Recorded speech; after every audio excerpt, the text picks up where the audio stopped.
Nothing to eat. Okay.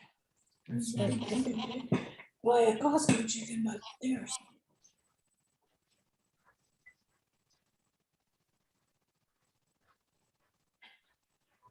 Okay.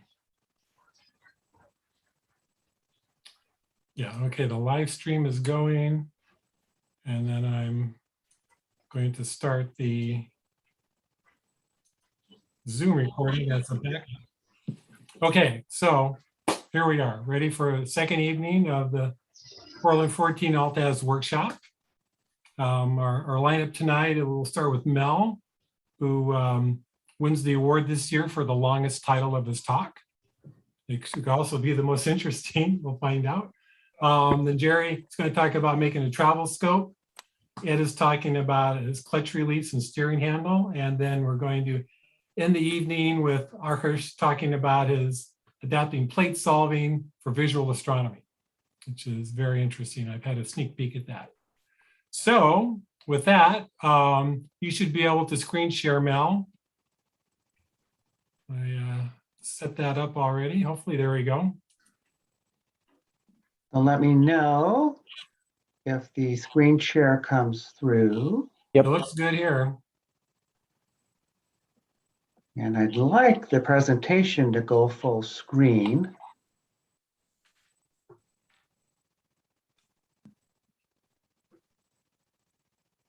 So I'll tell you what, I'm going to just share the presentation then.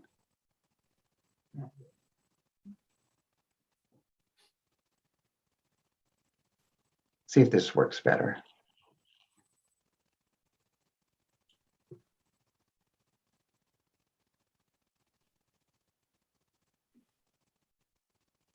Wait for a minute to see if it will go full screen.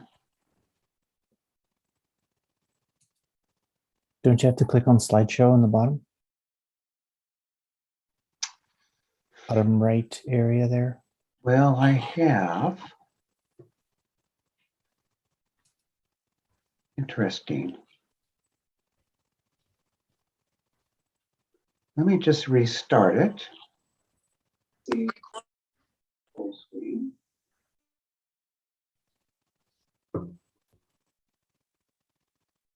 After the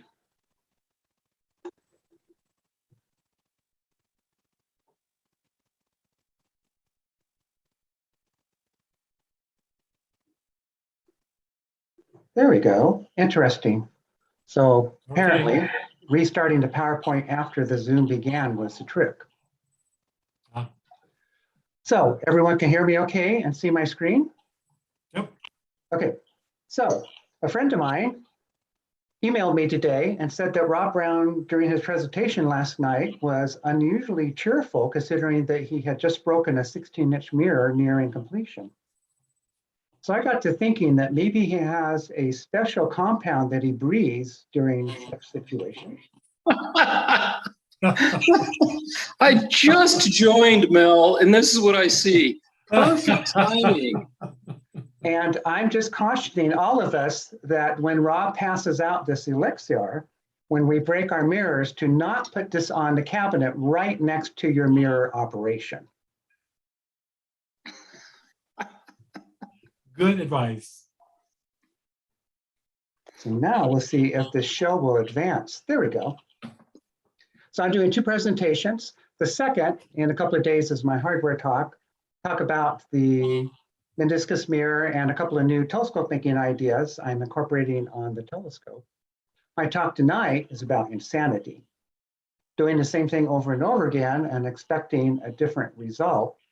How can I design my telescopes to make astronomical objects more visible? And how far should I travel to see these astronomical objects with what size telescope? So the name of the talk is Checkmate in 3. One of the great TV shows of all time was The Prisoner. And in this episode, he thinks he knows friend from foe, and he thinks he has an escape plot, but as it turns out, things are not quite as clear as he thinks they are. So let's start with an opening gambit, pawn to meteorite 4. You probably heard that a few days ago, a meteorite crashed through the roof of Ruth Hamilton's home and landed inches from her head.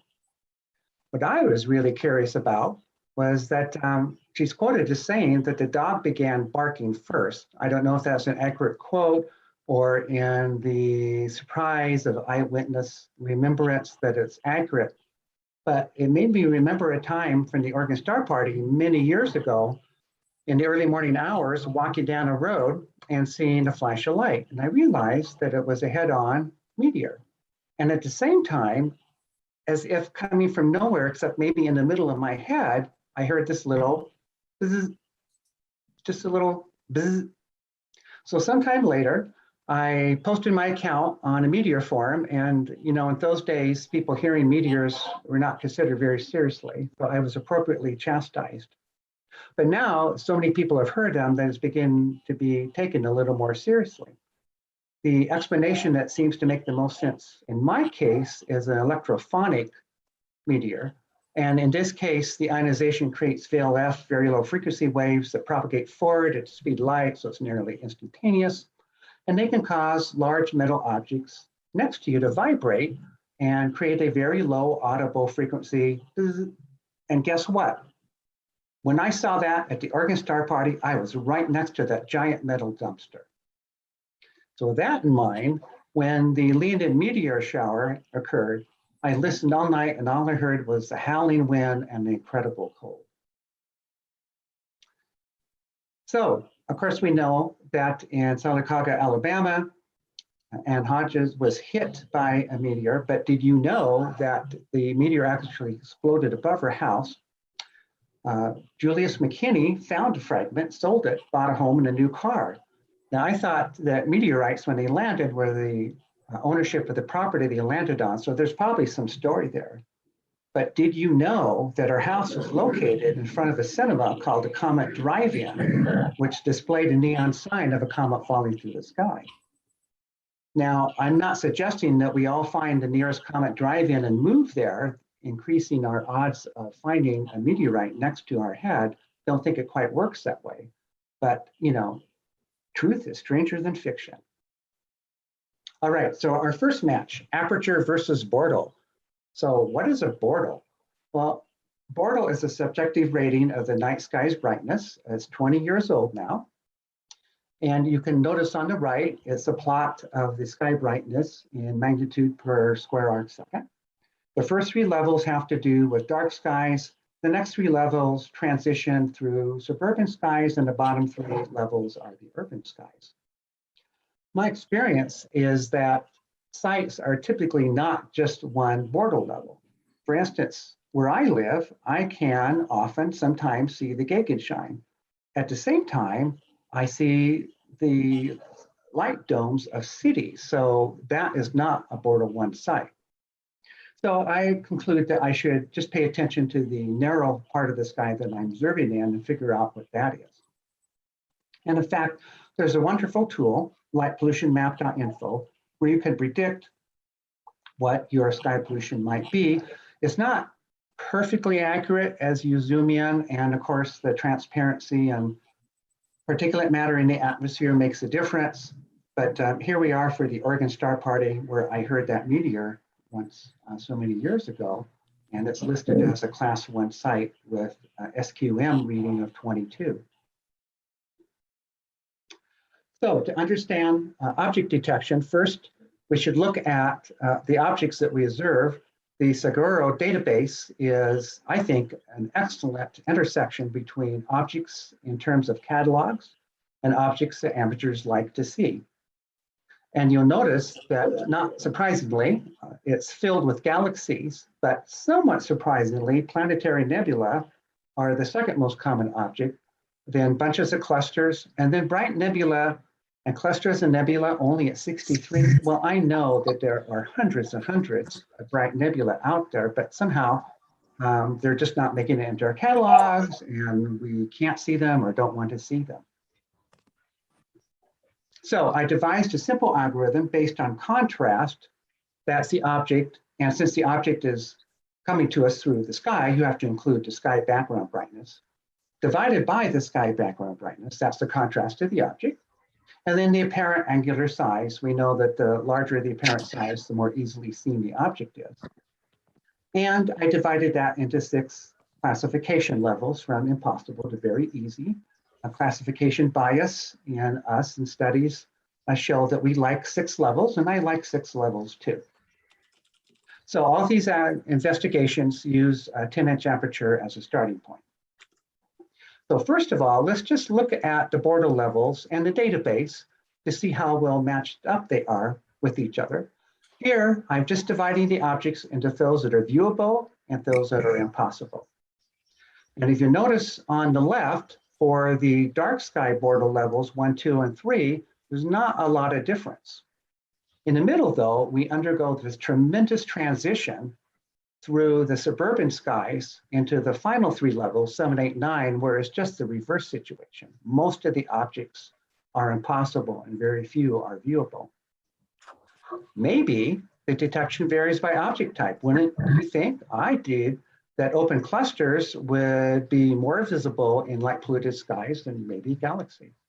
Well, the database is populated mainly by galaxies, so it should not be surprising that when I just pull out the galaxies that the distribution is the same as the overall catalog.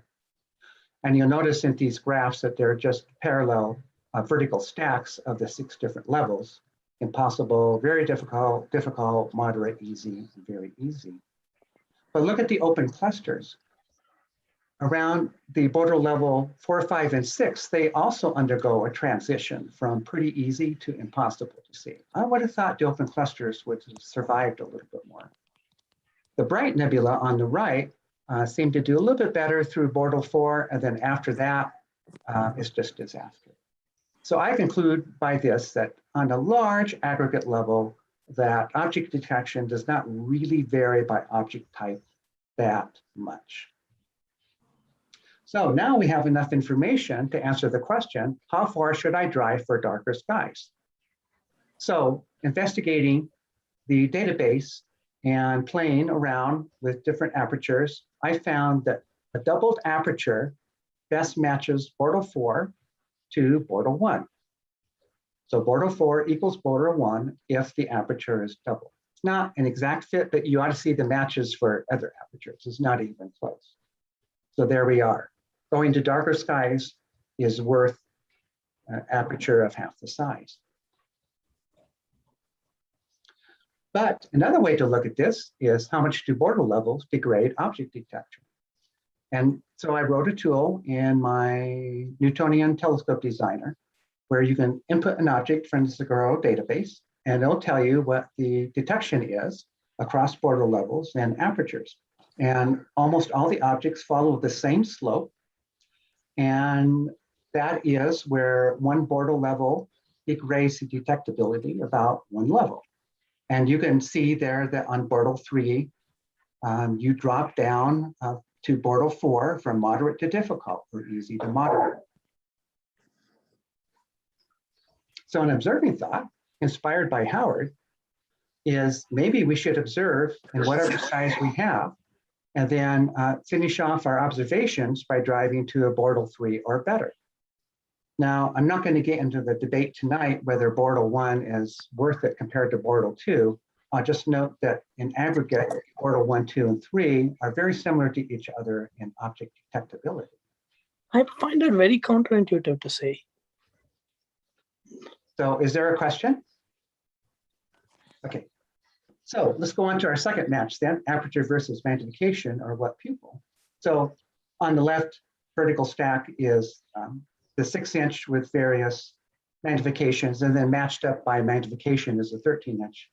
And you can see at 55x that the 6-inch actually doesn't do that badly compared to the 13-inch. If we truly believe that we should observe at 4 to 5 millimeter or all the way down to 2 millimeter pupil for deep sky objects, which is the advice I often give, then for our very lowest power, we should be stopping down our telescopes to preserve that pupil, but we don't do that.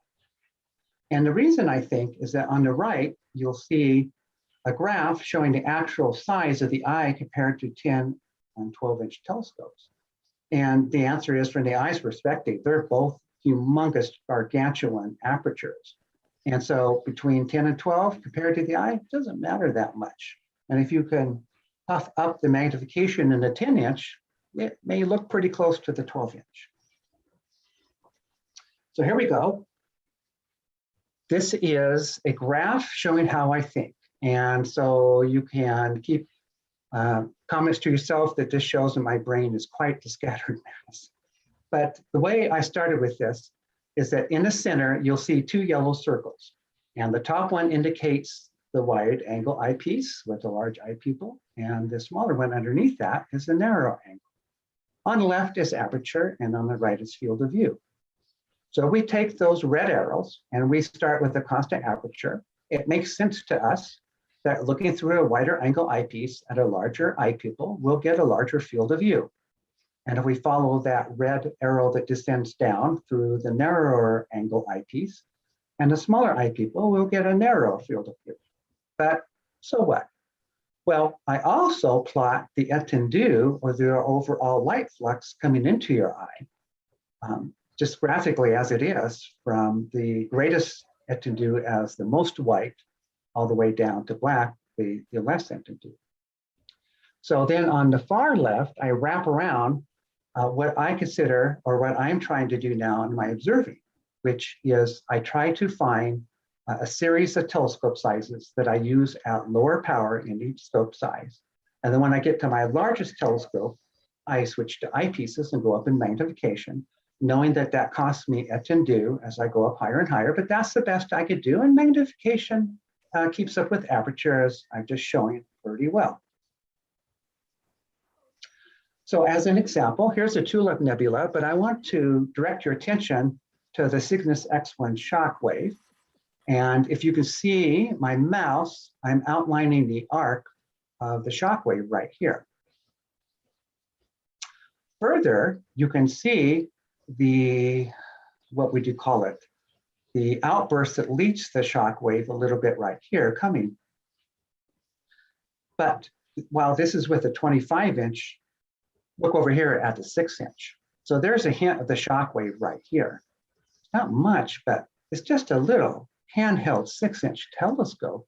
But because both of these are done at maximum Etendue, the 6-inch keeps up pretty well with the 25-inch. And plus you get the larger overall frame of view that you just miss out. So how about when we apply magnification? Well, on the left is a higher power view of the shock wave in my 10-inch. Doesn't look too bad. Magnification helps.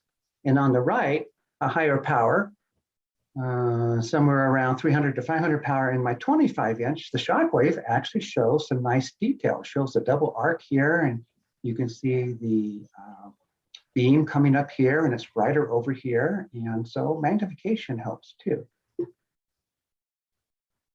So out of all that then, I think the key factors are actually the focal length in eyepieces and then the aperture. Focal length also carries with it the implicit ergonomic factor of the size and weight of the telescope. So I now try to think of my telescopes first by focal length, then what eyepiece I would care to use, and then figure out what aperture I dare find that would fit those two. So my wandering path is I was given a 13-inch meniscus blank by Richard Schwartz. I was going to make a Cassegrain out of it, but then I decided to make a fast Newtonian. First view through the eyepiece, I could see that there was something new happening here. I went through a series of meniscus mirror telescopes. Oh, by the way, thin meniscus mirrors are rather lightweight. That's good, yes.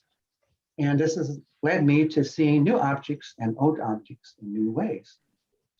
But the telescope mode at high magnification with a high Etendue implies that I need large, fast, thin meniscus mirrors. And hey, that's what I'm doing. And listen to my second presentation on where I'm at for that. So I should also point out that a month from now, we have a lunar eclipse in the sky. From where I am at, it'll be high in the southwest at 1 in the morning. So key takeaways then. Light pollution affects all object types more or less the same. Bortle 1 versus Bortle 4, double your aperture. Bortle 7, 8, and 9 are pretty hopeless. pretty much need to get out of there if you're going to go visual. Magnification almost makes up for aperture. Focal length and eyepiece are equally important. So that's my presentation. And you'll note that Jerry's presentation coming up is a very cleverly designed segue by Howard, Jerry, and me. Now that I convinced you that it is worth it to possibly make a transportable telescope, Jerry's going to tell you how to make an ultra transportable telescope. So questions and comments? Mel, actually, I didn't understand how you evaluated the visibility of objects. When you said that something is possible or impossible, where was that determination made? Perhaps you explained it and I missed it. Right, so let me elaborate a bit on that. So I created a simple algorithm because I know that object detectability is based on contrast. For example, you need 5 to 6% contrast to see an object decently. It's not bright, but you can see it. That's 5 to 6%. For an experienced observer, you can get down to 2.5 or 3% contrast. Very difficult. You cannot get below that. The contrast isn't everything. You need the object big enough to be seen. You need the object to be at least 3 to 5 degrees in apparent angular size to begin to detect it. So I put those two together in a simple multiplication, contrast times angular size, and I normalized that into my 6 levels of detectability, impossible to very easy. I then fed in the Seguro objects, all 10,000 of them, given an aperture size of 10 inches with a wide field and a magnification that I would get around 6 or 7 millimeter pupil. And that's how I evaluated the detectability of objects and broke them into the various levels, like here. So for instance, 10 inch, I can see, I don't know, 500-600 objects. Most of them are galaxies, really easy. You think of M31. Some are just easy, moderate. Most galaxies are actually in the difficult to very difficult range, and some are really just impossible. But when I add in the sky background contrast to my contrast side of the equation, so the sky background goes up, divided by the sky background, come over here, I have to double the aperture to get kind of the same looking data. So does that help answer your question? Yes, partially, but it left me with more questions because I've read that, you know, when you define contrast like that as a ratio, then aperture doesn't affect that in any way, right? It only provides you a way of magnifying things. So I didn't understand how aperture factored into this. Right. So that is a very good question. Notice in contrast, there is no mention of aperture or magnification, none at all. This is the same contrast whether it's your naked eye or you are using Howard's wonderful 28-inch, or somehow this meteorite has crashed through your roof and you sell it and you buy the 200-inch Palomar telescope. It is the same contrast. So where does magnification come in? Well, it comes in through the apparent size in the eyepiece. So what magnification should we start at? Well, that comes in with the Etendue. You have bigger pupils, higher Etendue, lower magnifications. And then how does that all work out? So the aperture actually comes in with the magnification aspect of it, not the contrast. And so that's where I conclude out of this complex diagram here that we should be thinking for large scale objects of higher Etendues, wider angle eyepieces, larger exit pupil as much as we can. And you will then under these high Etendue conditions be able to see what are considered extraordinarily difficult objects. But when we add magnification to that, we can actually see more detail, although it begins to dim out on us. So that's where aperture and magnification come in. And that leads me to my conclusion that actually I consider focal length the primary indicator of telescope performance, particularly because it's tied to ergonomic factors, how heavy and how big, can you get it into the car at all? Or do you need to go build Jerry's super duper portable telescope he's going to show next and fit it into the back seat and drive off? So does that help answer your question? Hey, Mel, Rob Yes. here. If I may, I think there's one key piece of information that isn't being talked about, and that is the retina as the detector.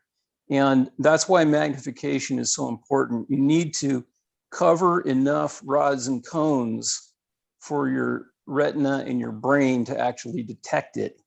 And so there's a human factors thing going on here. And I think that's very important. What you're saying is absolutely right.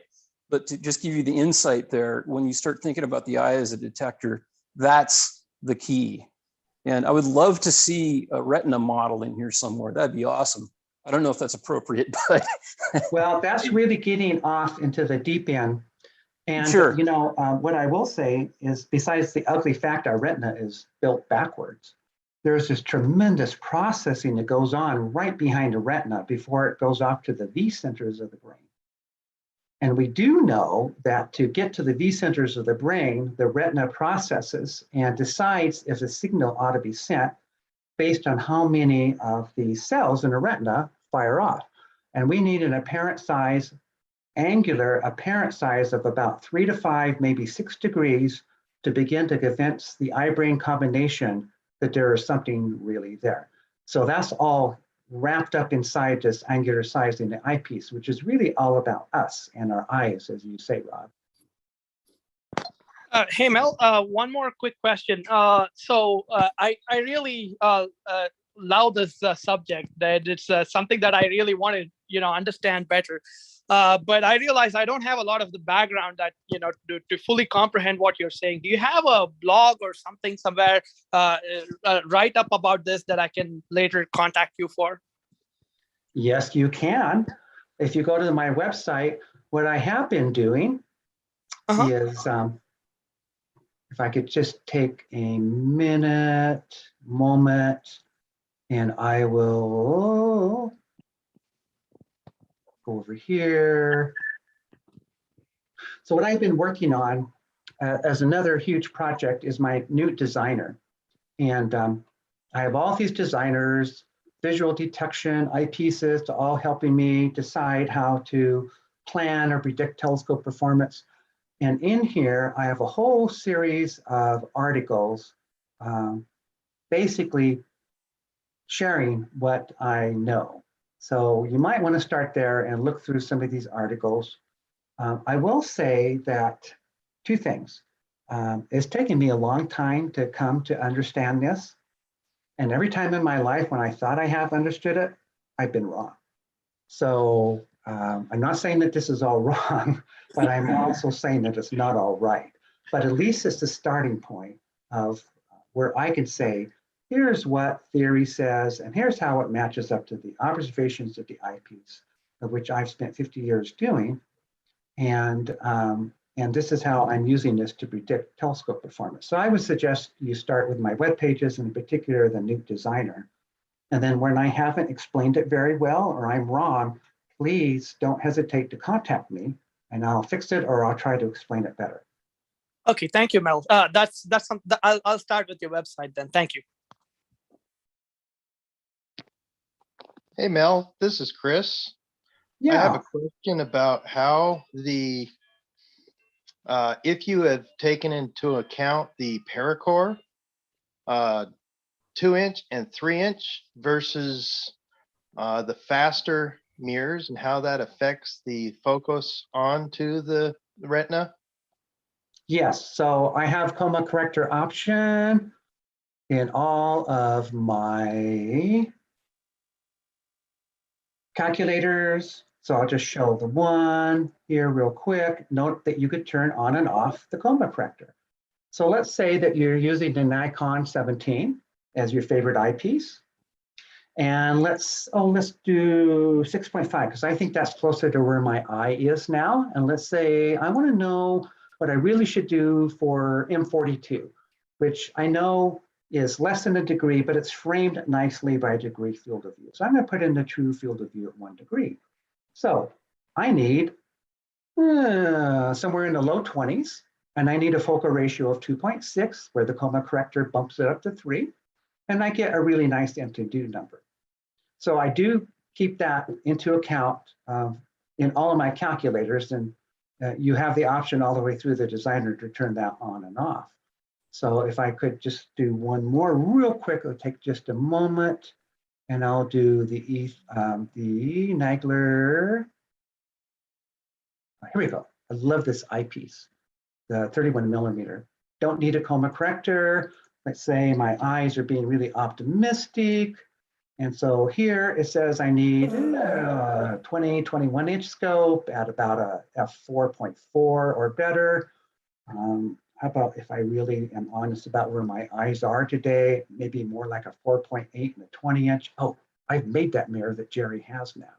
So that would be the ideal telescope to frame at maximum Etendue for M42. So that's how I take the coma corrector into account.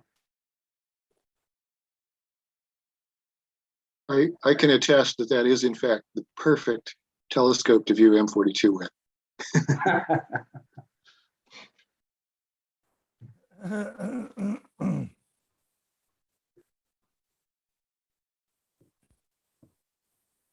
All right, well, thanks all of you for your attention. You've been very kind. And now Jerry will show us how to get that scope out to those Bortle 1 and 2 skies.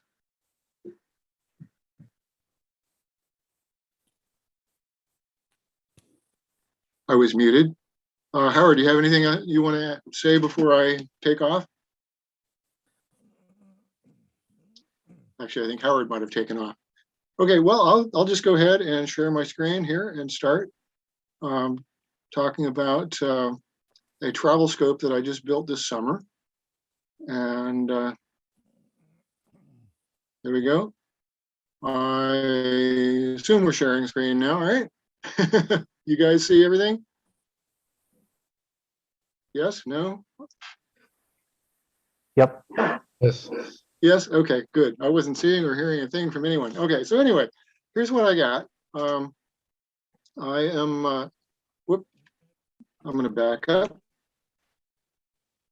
So my travel scope is a 9.5 inch diameter mirror, 1 meter long focal length, f4.1. The inspiration came from an article I wrote year and a half or about 5 years ago. And let's see, okay, I'm getting these weird messages on my screen. Okay, good. I wrote about a guy named Roel Weijenberg in the Netherlands who made an 8-inch travel scope. And it fits in a very small box. The text is missing on my screen. I hope you guys can see the text at the top of the screen. Can you read that? Anybody, can you read that text on the top of the screen, or do I need to adjust something? I see something that says the box measures 10.5 inch by 9.25 inch by 4 inch. That's what I see. That's all I see. Okay, great. Yeah, that's blocked on my screen, so I'm going to have to just assume you guys can see what I can. Okay, so anyway, I was very impressed with the size of this, and I decided I wanted to build one. And I wrote the article back in 2016, and it took me 4.5 years to build up my courage to do this, because all the parts have to be sized and shaped so they fit together inside this tiny little box. And you know, when you look at what Roel did, you know, it doesn't look that daunting. You know, there's you know, altitude bearings you can see. There's the primary mirror and a very primitive 3-point support cell, secondary ring, secondary eyepieces. You know, pretty simple. The box top becomes the ground board. The bottom of the box becomes the rocker box. So it's like, yeah, okay, this is doable. You just have to kind of think your way past all this. And trouble is, I'm the kind of builder who goes out in the shop and stares at the pile of plywood for a while and comes up with a piece of wood that looks like it might work for something, and then I start building from there. And well, you know what? We're getting feedback. Let me. Okay. I think it might be now yours, I am, Howard. it might be your Okay, now I am, okay, so I'm still getting feedback. I'm still getting. I wonder if we can mute everyone but me. I think we're getting feedback from someone else's computer. So anyway, where was I? I decided, you have to make a few decisions to begin with, and then everything else kind of comes from there. So I had a bunch of 9.5-inch mirror planks. So I decided, okay, I'm going to use one of those. And I had a bunch of 1 foot long aluminum truss poles that I thought, well, if I use 3 of them, that'll give me a 36-inch truss. And I did a little math and I figured out that I could do 1,000 millimeter focal length and use those trusses with this mirror, and that would give me an f4.1 system. And from there, I started designing the scope. And like I said, I'm normally the kind of guy who just, kind of wings it from the beginning. But this time around, I wrote down a lot of things. I made a lot of drawings. I'm not the kind of guy who uses a computer design program, but I did an awful lot of even scale models and stuff just to see if I could figure out how it was all going to fit in the box. But the result, I finally did get it down to a 12.75 by 12.75 by 6-inch box. And what I want to talk about today is really sort of the design decisions that went into that, not necessarily how all this can be replicated, but how you can do something similar and the sort of things you're going to need to think about if you try to do this. Here's what it looks like in relation to some familiar objects. I will point out that my favorite beer is called Alpha Centauri, and my next favorite is called Starburst. So I live in a land where we have some pretty enlightened breweries, and I definitely support their product. So once you open up the box, here's what it looks like down inside. The primary is covered with a basically poster board foam core. And underneath that is a layer of microfiber cloth. So it's the microfiber is right up against the telescope mirror itself. And the cover goes over that, and it pushes up against the trusses. So when the lid is closed, everything's packed tightly. Nothing rattles around in there. Eyepieces fit in the corners. And this is a little canister that holds my secondary mirror that sits down in the far corner. And if we open it up a little bit farther, you'll see, this is there's my actual mirror open to the sky. Secondary ring is actually an octagon, and so is the primary cell. It's an octagon as well, but for reasons that, well, the simple reason is it leaves the corners free for eyepieces. And that was my choice. I could have made a circle, but that wastes a lot of plywood. So I made the secondary cage out of just strips of 1/2-inch plywood. And that made it an octagon. And so the primary became an octagon as well. Now, point out, the trusses are sitting in here at an angle. And this is not something that I thought of to begin with. I thought the trusses are going to have to go in lengthwise because there were so many trusses. There's 24 individual trusses to make 8, well, there's 24 segments to make 8 trusses. And that fills the box from side to side. And so I thought, well, since the trusses with their connectors are 13 inches long, that meant that the inside of the box had to be 13 inches long as well. And I'd lay the trusses lengthwise in the box. Well, my neighbor pointed out that you could lay them at an angle and you could make a smaller box. So that was a revelation to me. And then I thought, well, if you lay them at this angle, you don't have room for them all. And then again, my neighbor said, well, you could stack them too deep. And the savings you get by shortening the box far exceeds the extra height that you need to stack them too deep. And so that's what I did. I was able to cut the box down from a 14-inch length down to a 12.75-inch length. And the reason it's 12.75 for a 9.5-inch mirror is at f4.1, using my widest field eyepiece, I get a 1.6 degree field of view.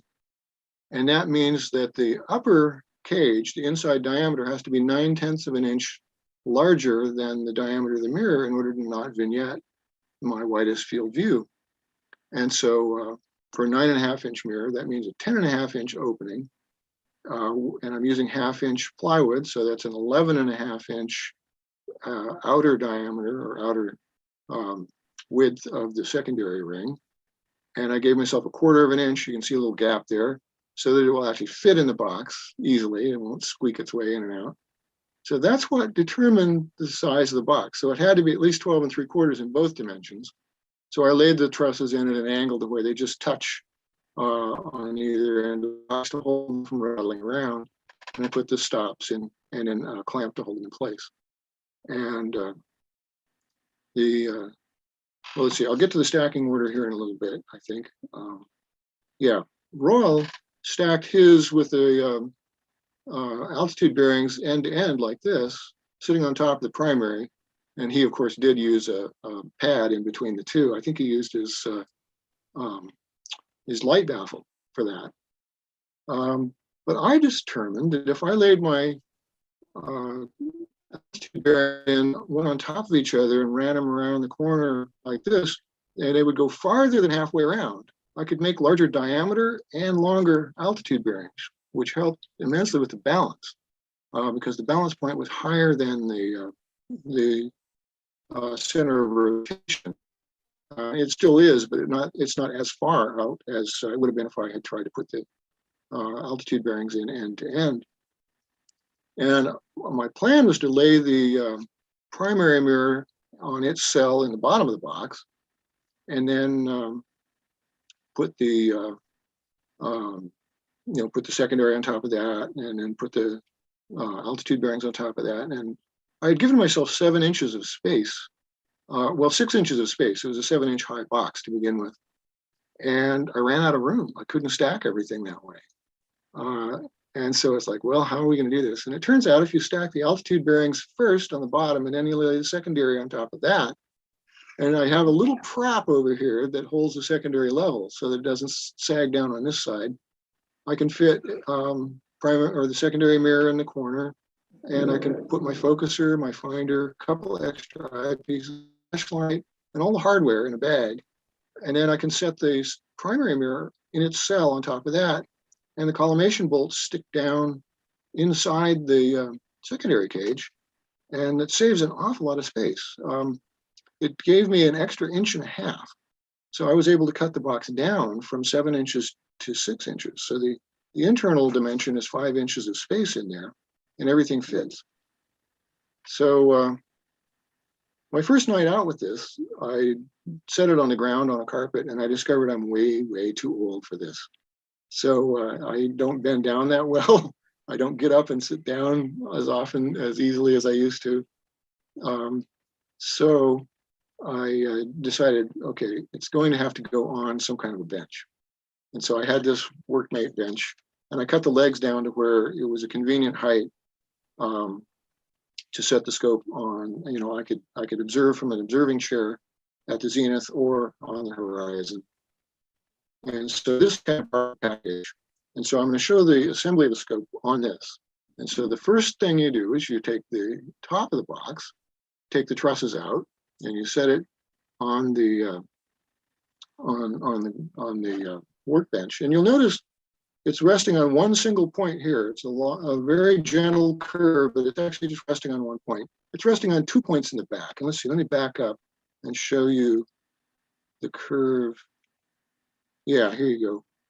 These 2 points here rest on the ground, and then this point over here does. And you'll notice the wavy cut. I guess I should have mentioned this. I tried all sorts of designs, and most of them were angular, you know, cut deep, cut a V here and that. And I realized very quickly that if I made angular cuts, I was going to have to drill holes to turn the jigsaw. And so that I'd have all these holes in there. At every point of the angle, I would have a hole where I'd have to drill to change the angle of the jigsaw. And it finally dawned on me, there's no reason why I can't just make a wavy cut. As long as this is the high point on the one side and this is the high point on the other, these curves here match the angle of the altitude bearings. And everything else, I just made a wavy cut to join this point with that point. And so what that did is it gave me 3 points of support rather than 4 when I set the lid down to be the ground board, which I figured, if I'm setting it on an uneven surface, that's what I want. And it was maybe a good choice, maybe not. We'll talk in a minute here about why it may have not have been a good choice, but that's what I did. And then the other half of the box becomes the rocker box, and they're just joined by a pivot bolt that goes through. And I tapped threads in the stop nut to where it was still, had a little bit of a friction fit, but it was finger tight so that I could assemble this without any kind of tools. And that was my goal all the way through, trying to get this to where I could assemble it without any tools whatsoever. So that's what it looks like with the rocker box on top of the ground board. And you can see the latches that hold it out. And, this one's sticking up like that. And if I were to lay the scope in there with that sticking up, it would act as a brake to keep the scope from moving, because I have a couple of bolts sticking out the side that would bump into that. And that turns out to be actually kind of a useful thing. I didn't plan for that, but it turned out to be useful. Okay, so the altitude bearings just bolt to the side of the mirror cell, and I'm using 10 by 20, let's see, 10 by 32 nut or bolts. Then they go into inserts that I screwed into a block of wood that's just screwed to the top of that piece of plywood. And then I made them toe in just a little bit so that I could put a bar across to spread them the right distance apart. That was a lot easier than trying to rig something that would pull them together. And, this way, they're perfectly parallel with one another. And I didn't have to be just dead on with the placement of these blocks down below that they screw to. And the trusses go together with these cool little connectors that my friend Mike Curtin machined. And he got the idea from a gun cleaning rod that goes together like this. And so, this part of the connector goes inside the tube. And then there's a little bit of a cylinder here that's threaded, and it's threaded all the way through. And this part here is also threaded all the way through. And there's another 10 by 32 bolt, or just a piece of all thread, super glued in place. And you can see how they screw together, and they screw together tight. And here's a truss going together. I painted them. Actually, I screwed everything together and then painted them. And then when they come apart, you can still see the aluminum. And that makes it actually easier to set up in the dark. I'm glad I didn't paint this part, because I can actually see that and fit them together much easier in the dark. And so here's how they go onto the mirror cell. And this is just another 10 by 32 bolt going into a brass insert down inside this plywood block. And I cut these little grooves in the plywood block to show, or to angle the trusses in the right direction. And this is a fender washer and a piece of rubber inner tube. And that rubber inner tube just grabs the trusses. It holds them snug. I can pick up the scope by just like 2 trusses if I want to. So, there's no worry about slippage there. And I've got them angled to where they stick up and come together in 4 points up above. And they're a little bit wider than the secondary ring. The gap between them is a little wide. So when I set the secondary ring on there, I can just set it on there without bolts, and it'll just stay put. And that was a nice advantage for assembly. And so here's the secondary ring, octagon, whatever you want to call it, and basically all the parts that go to it. I've got this is the bolt that goes down through the top and holds the secondary mirror and pulls it upward.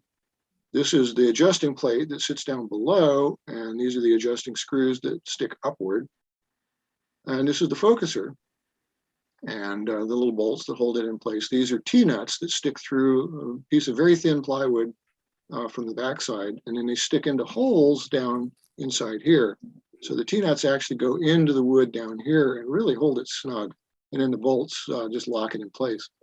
And the focuser itself is a 3D printed helical focuser done by Robert Asimendi, one of our Scopeworks guys. He's the 3D binocular nut, and he prints a lot of parts for me in 3D. So here's what this looks like all together. I should point out the secondary, I found secondary spider that's only 1 inch thick in the middle, and it was designed for 10-inch mirror, and I was able to cut it down for 9.5. And so these wooden pieces are 1 inch thick as well. And these are the little stops on top that the ends of the trusses will bump up against. And here's my bracket to hold my finder. And I decided, you know, you don't need an entire bracket. You can use the wood of the secondary cage as the base of the bracket and just make these little angled bits. You know, the weight is insignificant. I made it out of aluminum. And the weight on all these parts is pretty much insignificant. So here's the assembled secondary ring. And you can see it's just sitting on top of the truss poles. There's no clamps in place yet.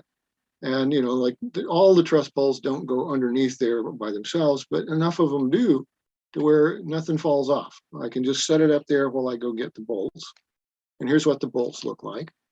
And again, fender washers on a 10x32 with inner tube rubber to actually address the edges of the trusses, and then wing nuts. Pretty simple stuff.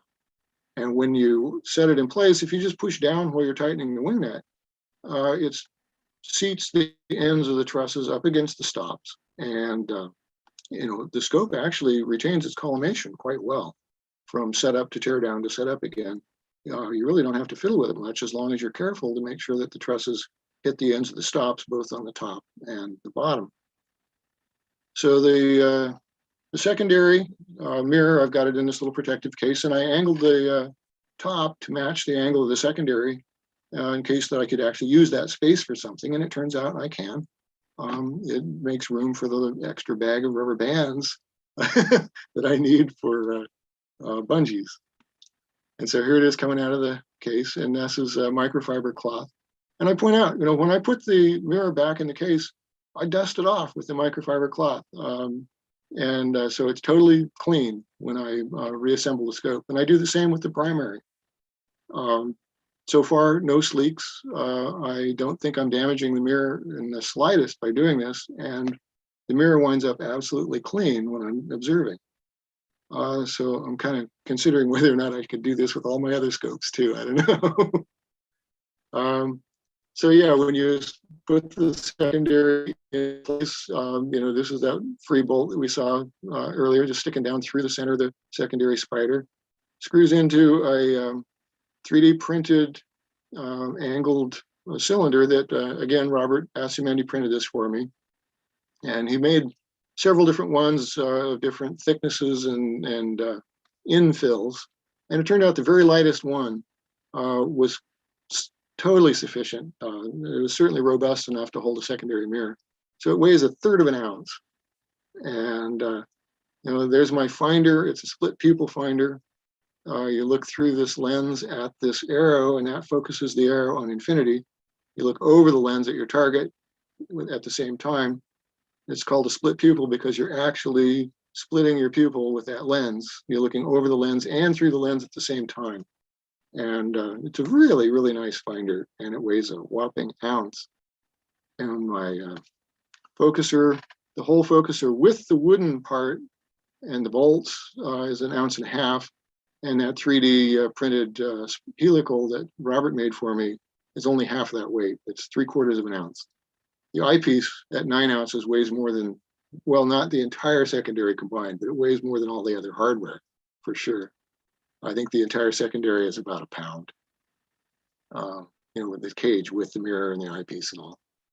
So yeah, there's my neoprene foam baffle that I use. It's opposite the focuser, and it just goes on with Velcro. And so this is what it looks like when it's set up. This is out in the field, and it takes a while to set up. You know, this is a 25-minute process. One of the things I learned is that making something small does not mean making it simple. In fact, it's the other way around. The smaller you make it, the less simple it is The more complicated the assembly, the more fiddly little bits, the more parts you have, because everything has to break down into smaller parts. You know, I have to take the focuser off every time I pack it in the box. So, you know, it takes a little extra time to put it back on. But this is what it looks like out in the field. It works really well. Let's see, where am I going? Yeah, okay. If I'm not out of town in a very dark site, I can expand the light baffle to where it's a 2-foot square, and it really, you know, wraps around, and it really holds. You know, it feels like it's kind of cupping the front of the telescope, and you know, I don't get any real problem with light intrusion from things across the way. I still get light intrusion from the bottom though, like the light background of this concrete observing area, or when I tilt the scope down, away from the sunset, I get sunset light shining up and bouncing off the secondary into the eyepiece. So I'm seriously considering making a full shroud out of this neoprene foam. I tried a regular fabric shroud and it sagged down in between the trusses into the light path, right in here and down in here. So wasn't very useful. But yeah, the neoprene foam is so lightweight that I could probably just make an entire foam tube and have a closed tube scope after all. I would not be able to fit it all in the box. 4 pieces of neoprene do fit in the box, but enough to completely surround the scope, not so much. There's the microfiber cloth on the mirror, and I don't remove the cloth until the mirror is, you know, until the scope is just ready to go. That's the last thing that comes off. But I do want to show you underneath the mirror. This is what you get. These are the collimation bolts, and the mirror rests on 2 Teflon bits here and here. And the Teflon is interrupted by a mirror clamp that goes over the top. That's why you don't see a solid piece of Teflon there. Here's another mirror clamp that's turned sideways so I can get the mirror out. And that just keeps the mirror from falling out. I make really sure that it's loose. It's not being held in place by the clamps. And on the back side, this is what the collimation bolts look like. And yes, indeed, they are toilet seat bolts. They're designed to be turned by hand, right? So they work. And I just tap threads right straight into the wood, and I tapped them a little tight so that the bolts stay snug. They don't come loose in transit. And it worked really well. I'm very, very pleased. And I can reach around from the eyepiece and reach this one and this one. I can't quite reach around to get that one, but I can get 2 of the 3 while I'm looking in the eyepiece. So I can star test and collimate this thing easily. And you know, that's a real joy to be able to do that without having to fiddle back and forth and back and forth. But as I mentioned earlier, the altitude bearings, I could not get the diameter quite large enough, and I couldn't raise them up high enough to have the center of rotation at the center of gravity. You know, the box simply wasn't deep enough to let the thing move down deeper into the box. And you know, I thought, well, all right, bungees. You know, Roel did bungees on his, and I can do bungees on mine. And I experimented with all sorts of various things and came up with number 33 rubber bands. 2 of them end to end. They make the perfect bungees. I got one on either side, and I just have a screw that goes down into the side of the box. And I went ahead and used another brass insert there, so it'd be fancy, but you know, it just wraps around the bolt that holds the altitude bearing onto the mirror cell up here. And one on either side works perfectly well until they get cold. And I have a story to tell. Those of you who are on the Scopeworks email list probably already know the story, but I was using my heaviest eyepiece, and the bungees were just holding their own. And I turned away to look in my logbook, and I heard a little click from behind me. And then I thought, that's odd. And then I heard another little kind of a clunking sound, and I couldn't figure out what it was. And as I turned sideways, I heard a crashing sound, and then another crash, and then a tinkling sound. It sounded an awful like a primary mirror hitting gravel. And that is in fact what happened. Oh, this is a video. I'm going to show you the video. I'm going to run it a couple times. First, I just want you to watch. You'll notice in here, I do not have an eyepiece in. I have clamp weights up here. I don't have my primary mirror in. I have a blank down here. I have padding right here on the trusses because they're going to hit the edge of the box down here. And I didn't put anything valuable in here because I wasn't sure if I was going to be able to catch it in time during the demonstration. But here we go. This is the demo. And I'm not pushing, I'm just letting it go. That was a click. That was the click. As I'm going to back up so I can point out. As these ends of the altitude bearings drop down past the Teflon pads, that little click where it dropped 1/8 of an inch was enough to overbalance it. And we'll watch this video again.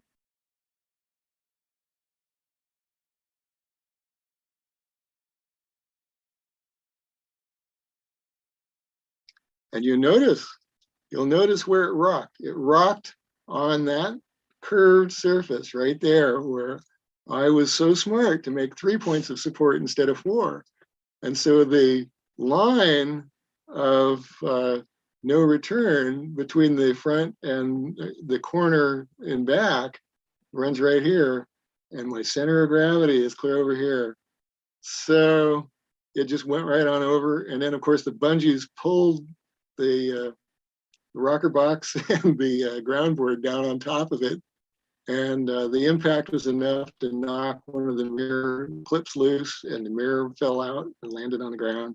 And fortunately, it landed on only one piece of gravel. I've got one little ding about 1 millimeter square on the primary mirror, no worse than a fly speck. And everything else survived just fine. So what did I do to make sure that doesn't happen again? I put an end stop at the end of the altitude bearing so that it hits the Teflon pad and won't let it go past the end of the Teflon pad. And I also put a clutch. And this is just a bolt that pushes against the altitude bearing. I've got a sideways view of it here. And just a hand screwed knob, and this is a plastic nylon knob. And then I just glued a piece of rubber inner tube to that. And it pushes against the altitude bearing, and it doesn't push it off the box because the other side of the altitude bearing is pinned in place by this latch. So I can just tighten this up, snug it up, take my eyepieces out, put a heavy eyepiece in, whatever. Because one of the biggest problems with this is when I take the eyepiece out, it just heads for the zenith, right? So the clutch is really useful in swapping eyepieces, but it's also useful. I can just leave it a little bit snug, and it works as sort of a, as a clutch. It's not just a brake, it's more of a clutch. And I can just leave it a little bit snug, and the scope is still easy to slew. And I haven't had a repeat of that tipping over disaster. So this is my last slide here. This is just sort of the scope out in the natural environment. It's really an easy scope to use. It's very smooth. The vibration is a little, the vibration time is a little bad. It's like a 4-second damping time. I wish I could do better. I think part of it is that the bottom of the box is resting on foam. I don't observe with it on this towel. I just put it there for photographic purposes. But there's still a little neoprene foam that I seal the box with. And so it's resting on foam there. And I think that adds a little to it. And the trusses just have a little flex. Everything's a little vibration. But, for a scope that I can stick under an airline seat and take to South America, I'll live with 4 seconds of damping. 17 pounds for the scope itself, 20 pounds for the box with the eyepieces and all the hardware. And when it's all packed up, I have to say, the chair is harder to carry than the scope. So that's what I've got for slides. I'm going to stop sharing the screen so that we can all see each other. And if you got questions or anything, feel free.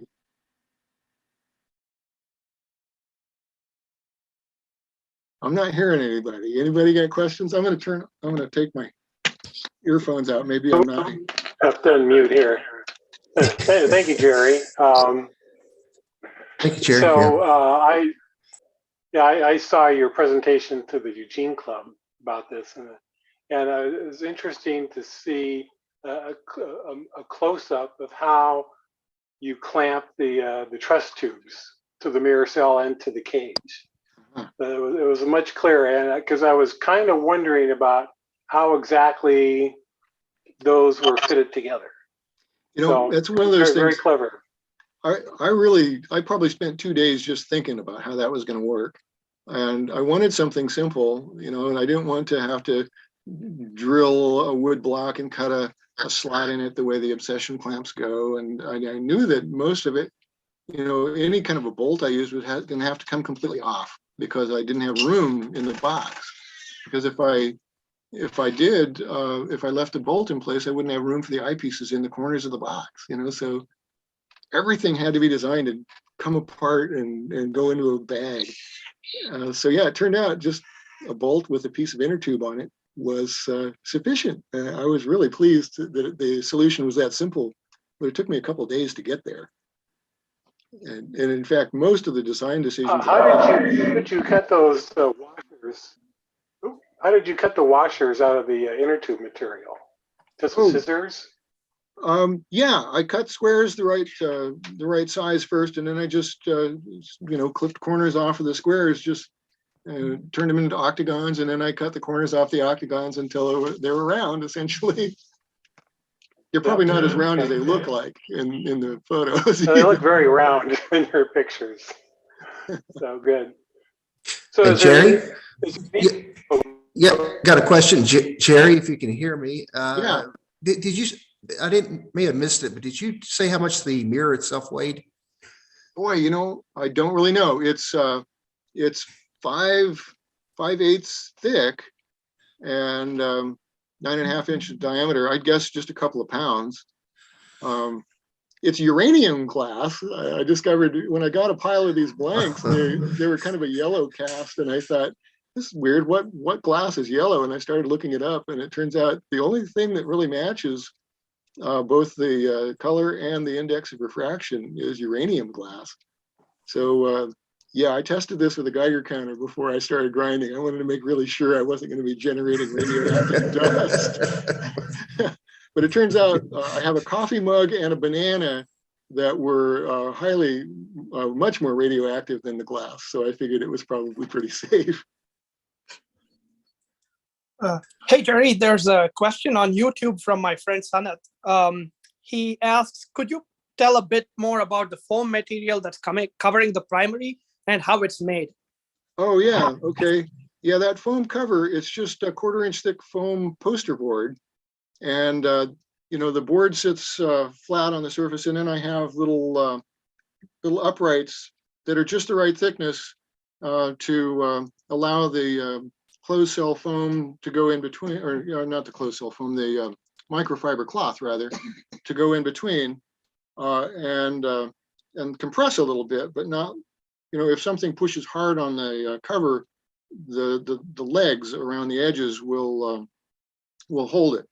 So the cover is actually supported on the ends of its little legs, and I just cut a circle out of that foam board and glued the little legs on, and I kind of fiddled with the height of the legs to where the truss clamp that holds the trusses in the top of the box would just dent it. In fact, let me see here.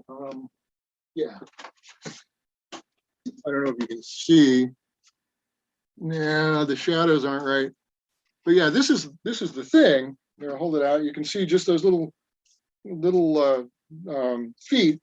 They go around the side of the mirror. And yeah, but anyway, you'll have to take my word for it. There are dents all over here from the bolts that hold the truss clamps in the lid, and that just holds everything snugly inside the box. When I pack the box, I can shake it and I can hear that there are loose parts in there, but you don't hear them like moving all around inside the box. So everything goes in there pretty tightly. Anyone else? Any other thoughts or questions or criticisms? I'm open for that too, if you got any. Is there anything you do differently now that you've used it a little bit? Yeah, actually, I am seriously thinking of retrofitting, of changing the way the altitude bearings clamp onto the mirror box, because the bolts stick out, and that's where my little bungees go around the bolts and then up at an angle, and that prevents me from using springs, for instance, that wouldn't be sensitive to the cold. I'm seriously thinking of designing it differently so that I have a straight shot. The bungee will be a straight shot from bottom to top, or maybe even be able to go across and then up around a pulley so that the bungee is pulling down rather than pulling at an angle. So that's one thing that I'd like to reconsider, because it's the angle of the bungees that really helped throw that thing onto the ground that night that it went over. I think if the bungees were pulling straight down instead of outward, I think the thing would have stayed in the box. So for what it's worth, I think that was a poor design choice. Other things though, and I'd like to try and figure out where the vibration's coming from and eliminate that. 4 seconds it's not long, but it's long enough to be frustrating when you're waiting for this image to settle down, and especially when I don't have tracking. So as I'm nudging it along, as soon as I let go, I've got 4 seconds of wiggling before it settles down. So yeah, I'd like to figure out where that's coming from and eliminate that too. How's the helical focuser? I love that helical focuser. You know, it's funny. I have used helical focusers before and I really don't like them much, or I didn't, because every time you twist, there's enough resistance there that you wind up wiggling the scope. And so the scope is wiggling as you're focusing, and it's really hard to find your focal point. Robert printed this with a lot of leeway. It's not necessarily play. It's not like the inner part wiggles around inside the outer part, but it's smooth enough and it's loose enough to where I just use 2 fingers and I can just move the eyepiece and the scope barely wiggles. And the focusing is just really smooth. And I've come to actually kind of like using a helical focuser, which surprised the heck out of me.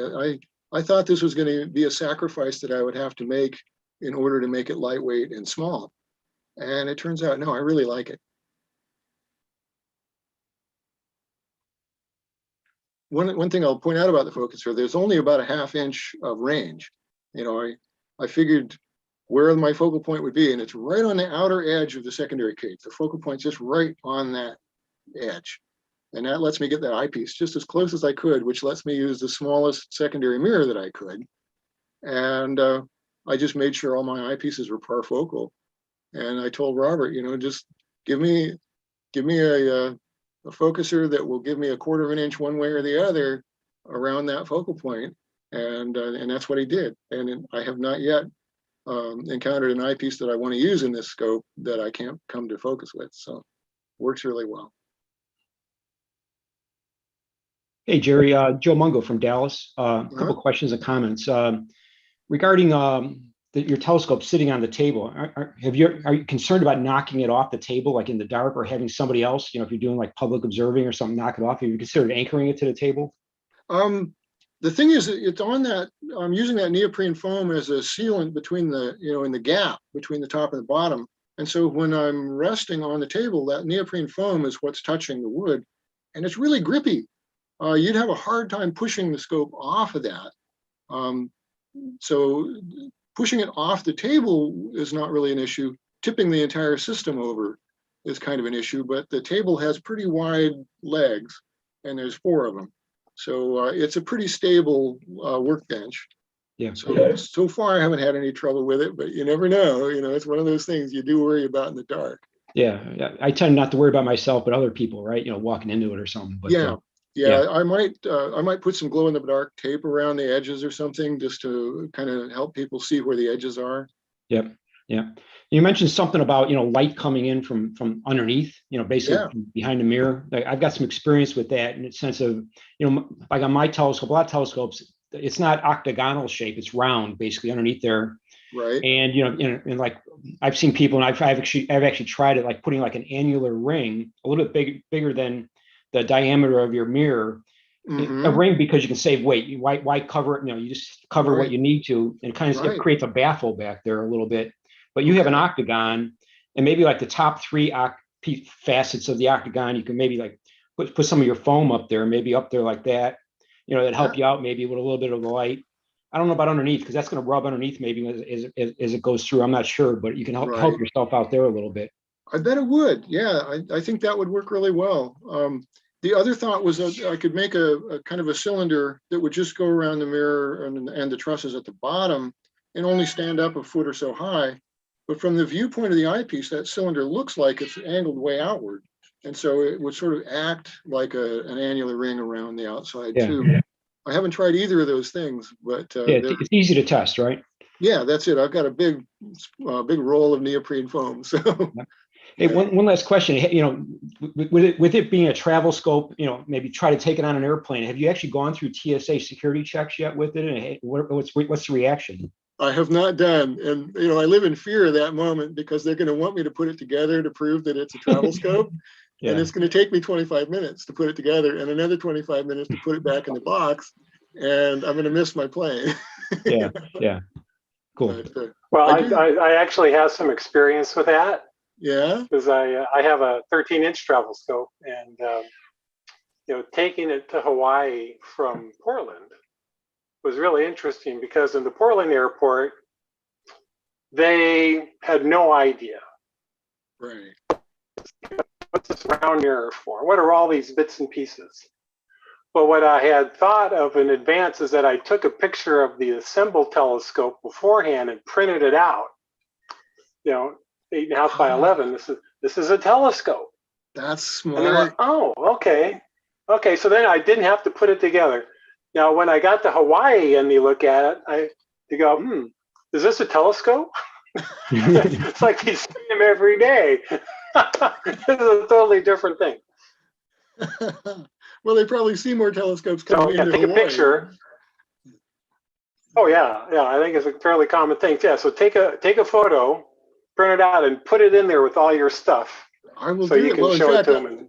I used my phone to make most of the photos that I showed you today. So yeah, I've already got them on the phone. I'll just have that with me. Yeah. There you go. Cool. Well, we're 20 after 7. If we're going to take a break, I suppose we ought to wind this down and let people go get something to drink and use the bathroom before the next show. That's right where I was going. And also, just to let everyone know, I disappeared for a few minutes because I lost my internet connection. Between melt finishing and new beginning, that's when I was gone. So I was gratified to see you talking when I got back online. It's time for a break. And if I lose my connection again, then just carry on without me till I can get back. But yeah, so let's take a 10-minute break so we can be back here in 7:30, and Ed will talk to us about one of the models on his 24-inch Elvira. So I suggest we just all mute ourselves and go. Okay. Well, unfortunately, I'm going to have to bail. So I'm going to have to just disconnect and watch Ed's talk on the recording. So I will see you guys tomorrow night. Right. Thanks, Jerry. Okay. Right. Hey, Jerry. Thank you. Thank you for having me.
Okay. So, are you ready to go, Ed? Yep, I'm here, Howard. Okay. Okay, we'll give people another minute or two.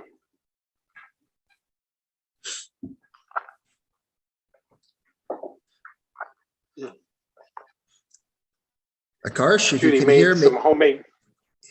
Go ahead. Say, Akash, if you can hear me, mine's going to be a short presentation, so you may be up a few minutes early. Oh, okay. Yeah, that's fine. I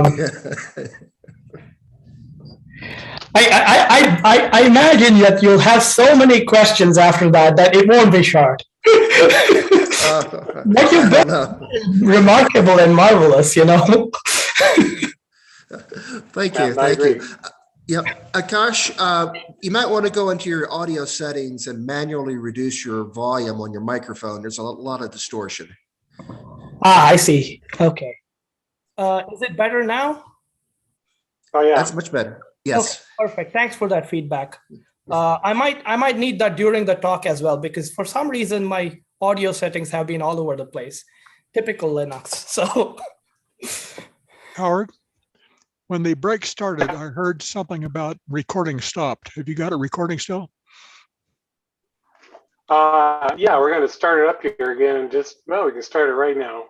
Okay. Well, so let's see. It is 7:31 now, so time to get going.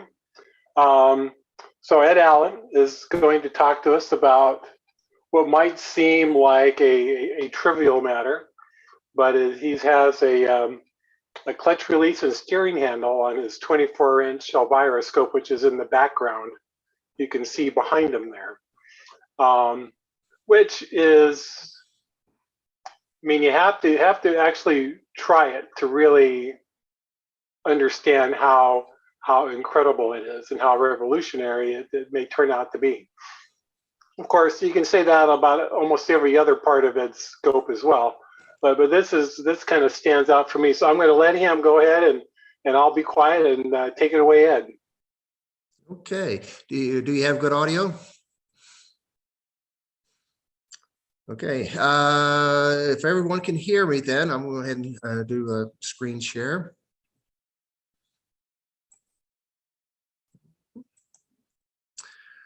Okay. Howard, can you hear me okay? Can't hear you. Ed, I can hear you fine. Okay. Yeah. Yeah. All righty. So this is going to be just a short little presentation. Our host Howard asked me to provide a little bit of information about this handle that Elvira has. Insert joke there. And the word salad you see at the bottom here, how to build a capacitive-based hand-sensing steering device for electronically clutched Dobbs, is a lot more difficult to say than it is to actually do. So the device I want to show you is very simple. Any of you who are versed in electronics, this is just a 101 course, but I want to show you how to do it. It's also going to be a little bit of a review on how it's been accepted by the public. At this point, my best guess is maybe in excess of 1,000 people have tried the handle on this scope, along with the other features.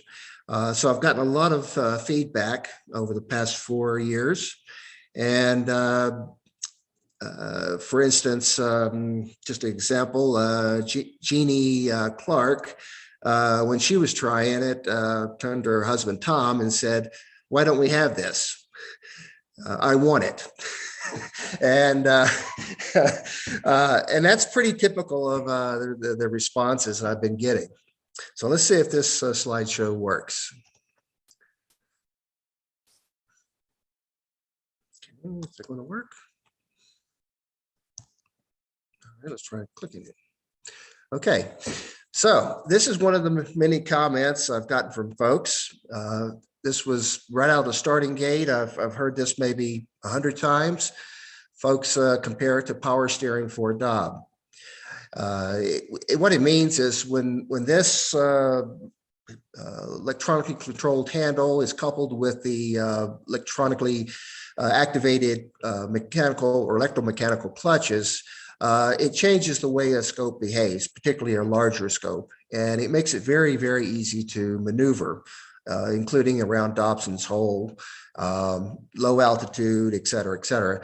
And it just changes the entire way a scope works. I guess the best way to describe a lot of the response is amazement that something like this hasn't really been done before, but it has in some respects. There's been some systems out there that have had switches and things to activate and deactivate clutches, but nothing really that was ergonomically brought together so that could be done intuitively in the dark without thinking about it. And so the whole concept is based on this handle we see here in the picture. And a couple of things I'll point out to you before I move on. One is the base of the handle here has a soft red illumination at night, and also has a light at the top, soft red. And that's so everyone can find the handle without fumbling for it.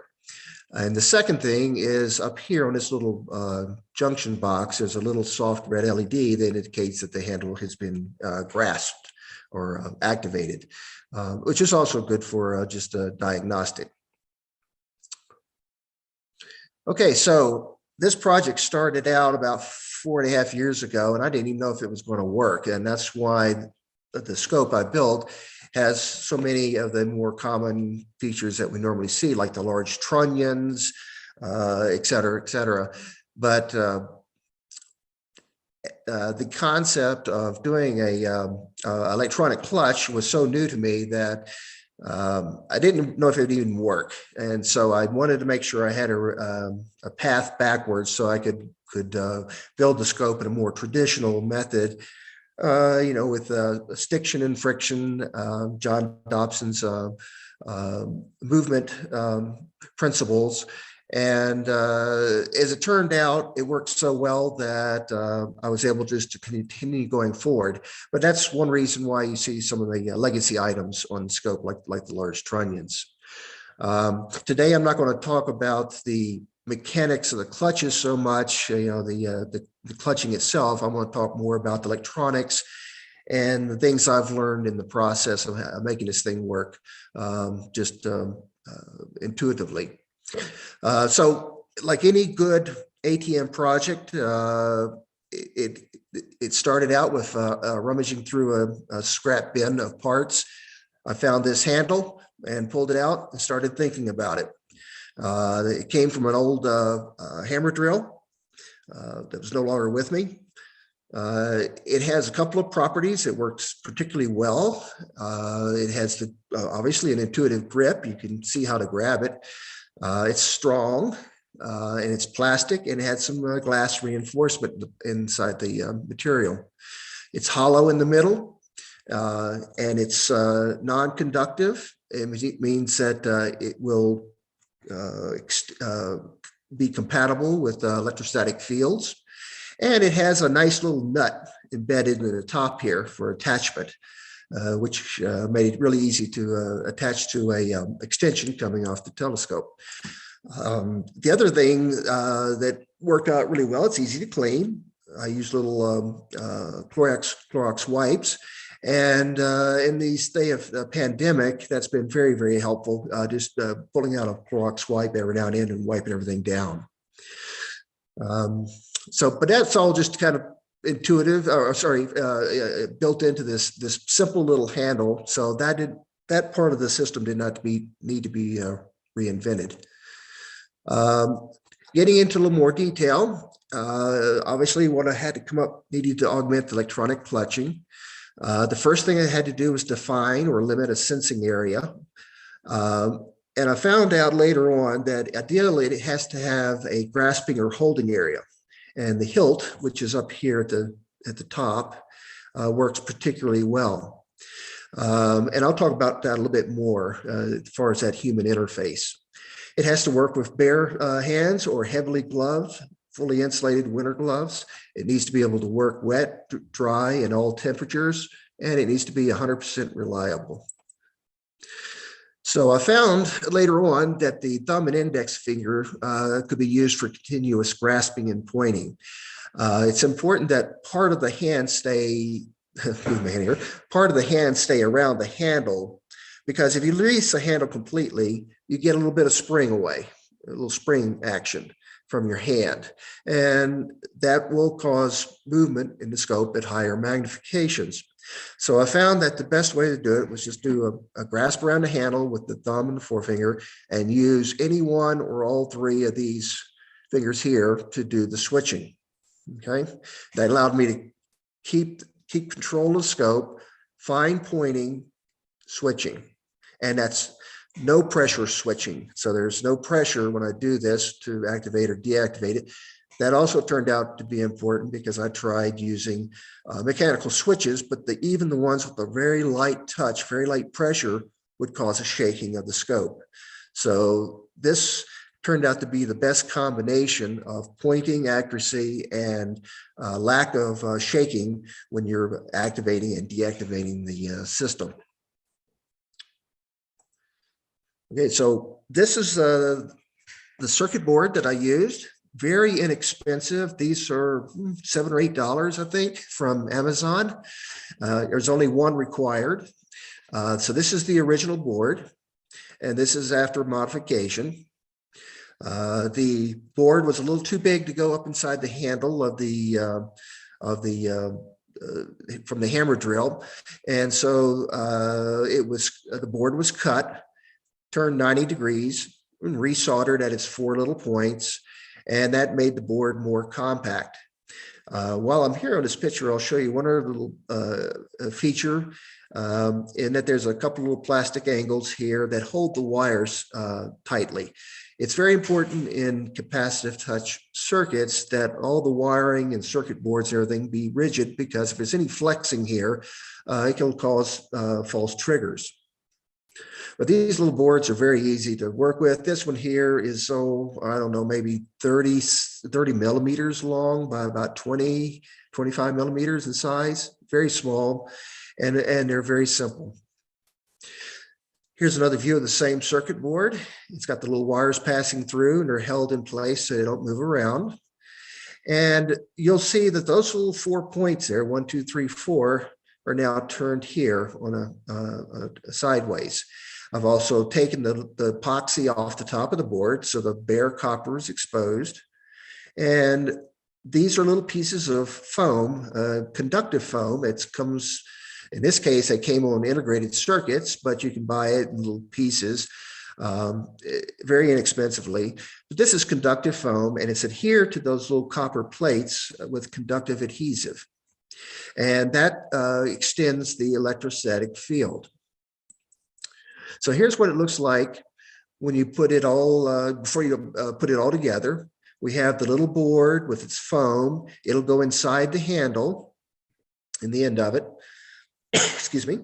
The other embellishments was a plug I made for the end of the handle, which has an O-ring seal for weather, and has the red LEDs in it and the little illumination ring, and the same thing at the top. So this worm salad here, I want you to ignore 90% of it. All we have to look at is this little piece right here. This is the capacitive touch module, and it runs off 3.3 volts. It can run off of scope power if you want to use a little buck converter, or you can run off a couple of AAA batteries if you wish. The power consumption on these little circuit boards is so low that you can run hundreds, if not several thousand hours on a pair of AAA batteries. It's just incredibly efficient circuitry. So it only requires microamps to operate. It's only a 3-wire connection. See, there's only 3 little wires that are coming out of that little circuit board. And one of the amazing things is, even at this price level, It has what they call a continuous self-calibration feature for its environment.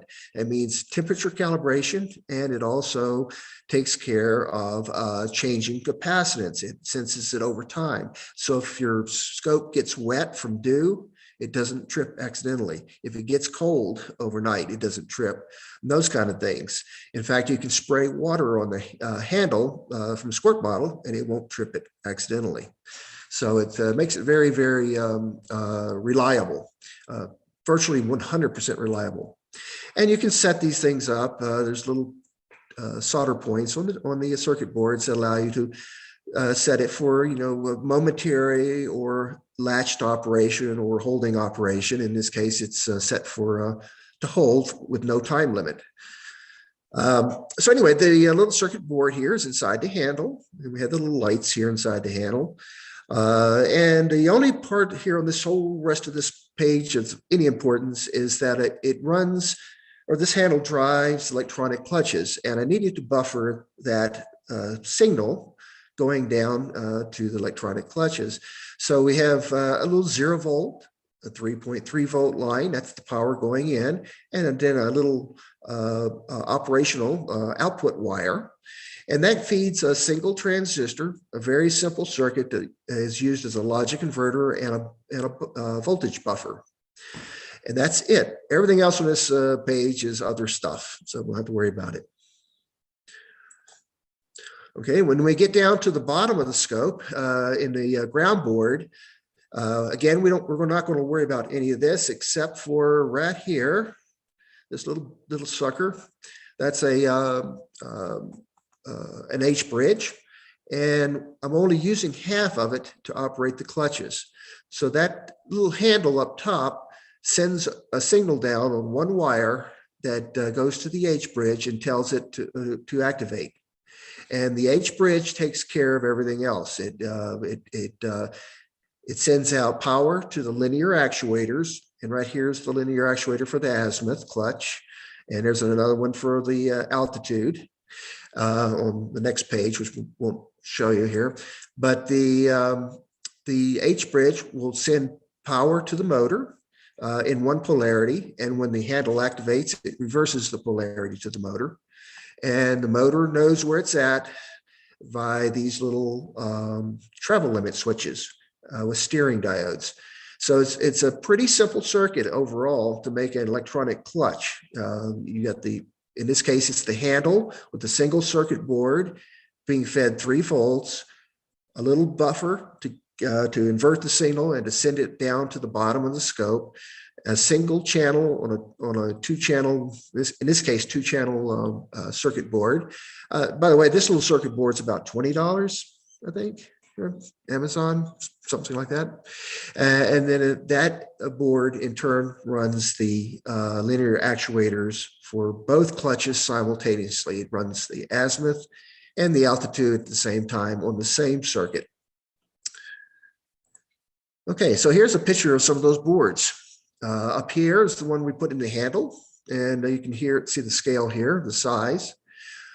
Here's a couple of others, little guys. These are less than $1 from Amazon, these little touch sensors.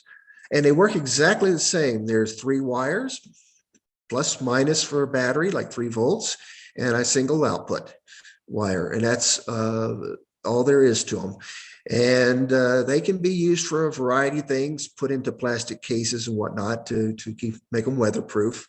And I'll show you an example of that on the scope here in a second. Down below here is the H bridge I talked about. This is a 2-channel one. I think this one is a 50 amp. It can handle 50 amps of current at least 24 volts, maybe more. I run the scope at 12, and so the bridge can also work at 12. And so only half this circuit's being used for the entire clutch system. It's very simple. Power comes in it here, plus and minus, from your battery. And then you have your altitude and your azimuth clutches are both connected to the same channel here. In this particular scope, I've used the 2nd channel here that's not needed for the clutch system to run one of the scope's 3 legs. So there's one other board like this giving me 4 channels, 3 for the legs, 1 for the clutch. And that's all there is to it. So here's an example of a touch point I used for elimination of the filter wheel. That's that little red circuit board you saw earlier. It's inside this little piece of plastic, 3 little wires going up into the bottom of the tail rad. There's a red LED under here that is set to illuminate the filter wheel so that I can see it at night without showing with the light hitting at an angle so it doesn't go into the scope, into the optics. It also doesn't shine in my eye either, so it doesn't bother me at night. It's one of my techniques I use to not have to use a red flashlight at night. I can operate the scope without a flashlight. So this is what it looks like when you touch it.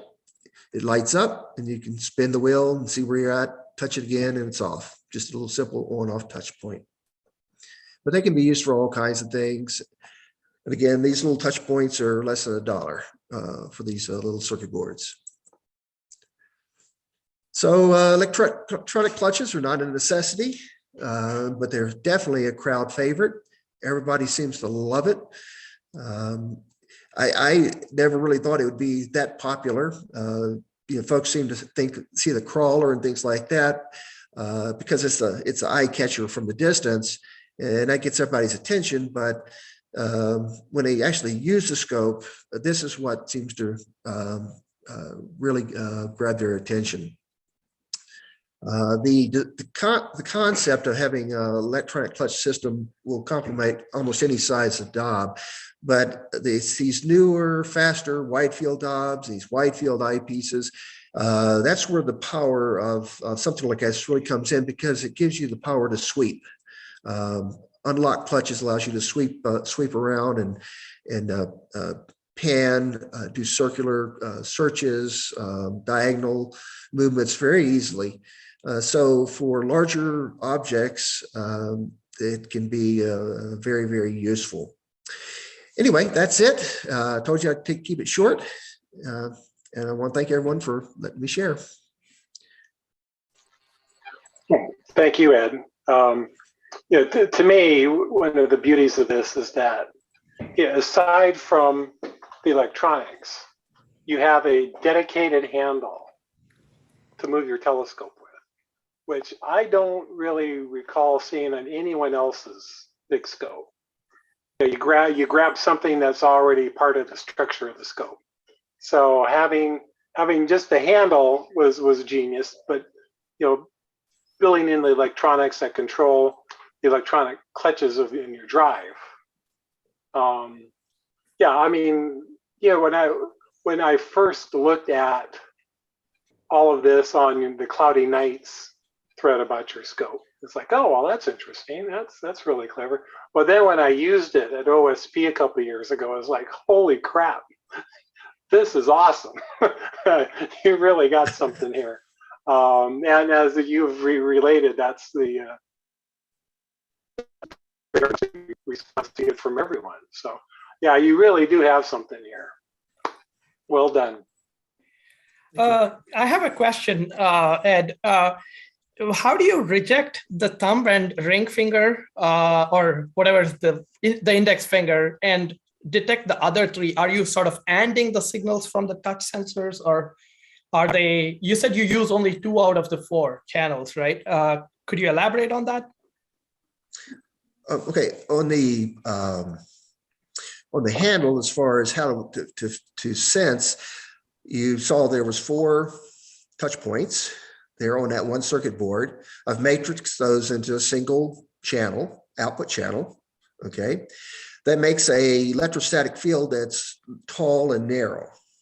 Okay, in other words, a sensing field that's tall and narrow. It's about 2.5 inches high and about a 1/2 inch wide. And that is positioned on the back side of the handle. So the field starts at about 1 inch from the hilt, okay, and then goes down. So there's plenty of room for a thumb and a finger to go around the handle.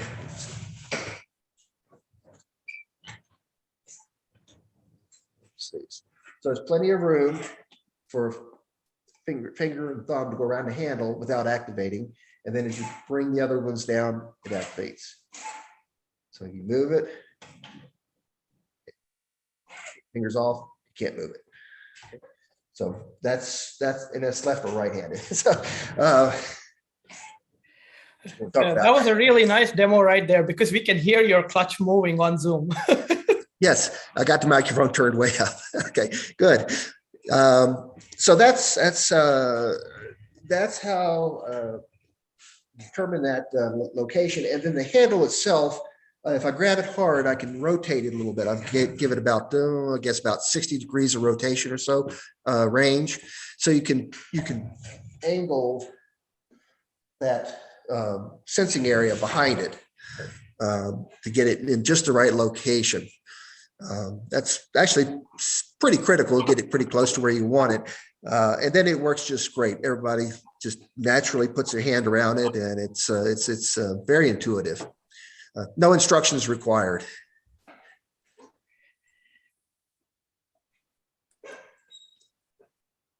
Yeah, I very much concur with that. No instructions required. It's extremely intuitive. Okay, any other questions? Okay, I guess that's it, Howard. All right. Okay. Thank you, Ed, very much. Yeah, and anyone out there who ever has a chance to look through this beautiful telescope and are wondering why we're gushing over it so much, well, try it out and you'll find out. Okay, so next up is Akarsh, and he's going to talk to us about a really exciting thing he's been working on for a while, about adopting plate solving for visual astronomy. Hey. So, take it away, Akarsh. Thank you, Howard. I'm going to, firstly, is my audio coming through correctly? Yes. Okay. So that's good news. And are you now able to see my screen?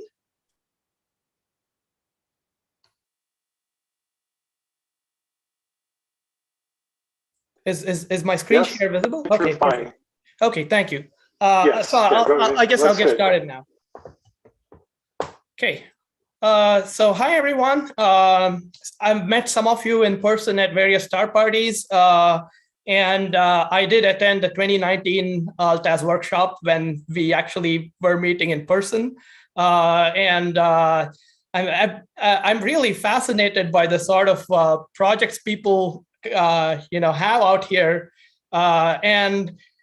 This idea of adapting plate solving for visual astronomy is not, it's not originally mine. Actually, a friend of mine who's an astrophotographer, he looked at me trying to star hop and said, hey, we are already using plate solving. Why don't you do that for visual astronomy? You don't need all of these encoders. This was probably in 2015. And then, that idea sort of stuck with me. And finally, the pandemic gave me some time, to with no commutes and so on and so forth, to actually dig into it. And so this is my pandemic project. I later learned along the way that, a few other people are working on it, and Celestron already has a sort of product around some of these ideas, although I've not looked at their product, or I don't know how it works or anything like that and what exactly they're doing. But yeah, this is something that bore out of my friend's idea, and I have an implementation now and that's what I'm discussing. Okay, my motivations are pretty straightforward. I'm a visual observer, and I also have a day job. Clear, dark weekend nights without, clouds and smoke increasingly are very precious. And so I want to maximize the number of objects I can look at in a given night. And to everyone in this hobby, there's different things that you enjoy. Some people genuinely enjoy finding objects in addition to observing them. To me, star hopping and finding objects is just a chore. So if you're like me, mostly enjoying observing, then why not automate the finding? Of course, this sort of thinking is probably what led to encoders and digital setting circle systems like Argo Navis and so on.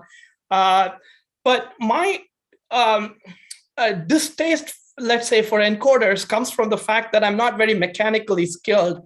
And I find that you need to know something about, how to do a few mechanical modifications on your telescope to retrofit encoders. I have, that's my obsession behind me. And it does not have encoders, and I never bothered fixing them. But I really wanted to stop star hopping. So my solution to this problem is to plate solve through a finder scope, and I'll describe in detail how it works. I'd say my system gives very good accuracy right out of the bat with no pointing model. I get about 5 to 6 arc minutes of error, which I'm told is pretty good. My understanding is that encoders without a pointing model don't give you that good accuracy, but if you build a pointing model, of course, it does really well. But if you're going to move your telescope, you'll have to build at least a few terms of that pointing model every time you move your telescope. So what I'm shooting for here is something where you don't have to do any of that, and it still gives you great accuracy. And I'd say my prototype right now is not really up there. It's okay in robustness. It's clunky in its ease of use. I think good is a bit of an overstatement, but I think it can be made great. And so this is my contribution, hopefully, to to kickstart this idea, and hopefully somebody will make a beautiful product out of it. So the dream that I have in my mind is there exists an electronic finder scope that is yet to be built, and you just swap out your existing optical finder scope with this electronic one, and voila, you have push to. Without any more mechanical components or any more engineering, right? And this electronic finder scope will have a camera. It'll have an integrated computer, like a single board computer, and it'll wirelessly communicate with your planetarium software running on your tablet or phone or whatever. So this is the sort of dream I have. Obviously, I'm not one to build that dream for various reasons. But I know that at least a few people are interested in thinking along these lines. So what is plate solving? Plate solving, as far as I know, was introduced in this paper by Dustin Lang and others called astrometry.net. And what it is given an image of the sky, the task is to determine a mapping between pixel positions and RA deck. So given any point on the image or the plate, you know its RA and deck coordinates. And to do this, you generally need 3 pieces of information. You need to know what's the center RA and deck, what is the scale arc seconds per pixel of the image, and the orientation of north. And then you can, at least to first order, compute such a mapping. And astrometry.net, they just didn't propose this concept. They implemented an open source software that can basically do this plate solving. And the way it works is that it matches star patterns, basically triangles and quadrilaterals, against a database of pre-computed triangles and quadrilaterals. They even have the databases for download. And you can download the software, the database from the website, or you can also try out an online plate solving by just uploading an image to nova.astrometry.net, and it'll overlay all the constellations and so on. It's great to show beginners, but it's also great if you don't have the software running on your system. And the thing is, it's already heavily used by amateur astrophotographers when their go-to doesn't hit, right? So my question is, can we adapt it to visual astronomy? And another great thing about this software is that it has never seen a false positive. So it might, you feed it an image, sometimes it might bail out and say, hey, I don't know what this image is or where it is. But if it says that this is the RA and deck, it is definitely that RA and deck, right? It's never made a false identification.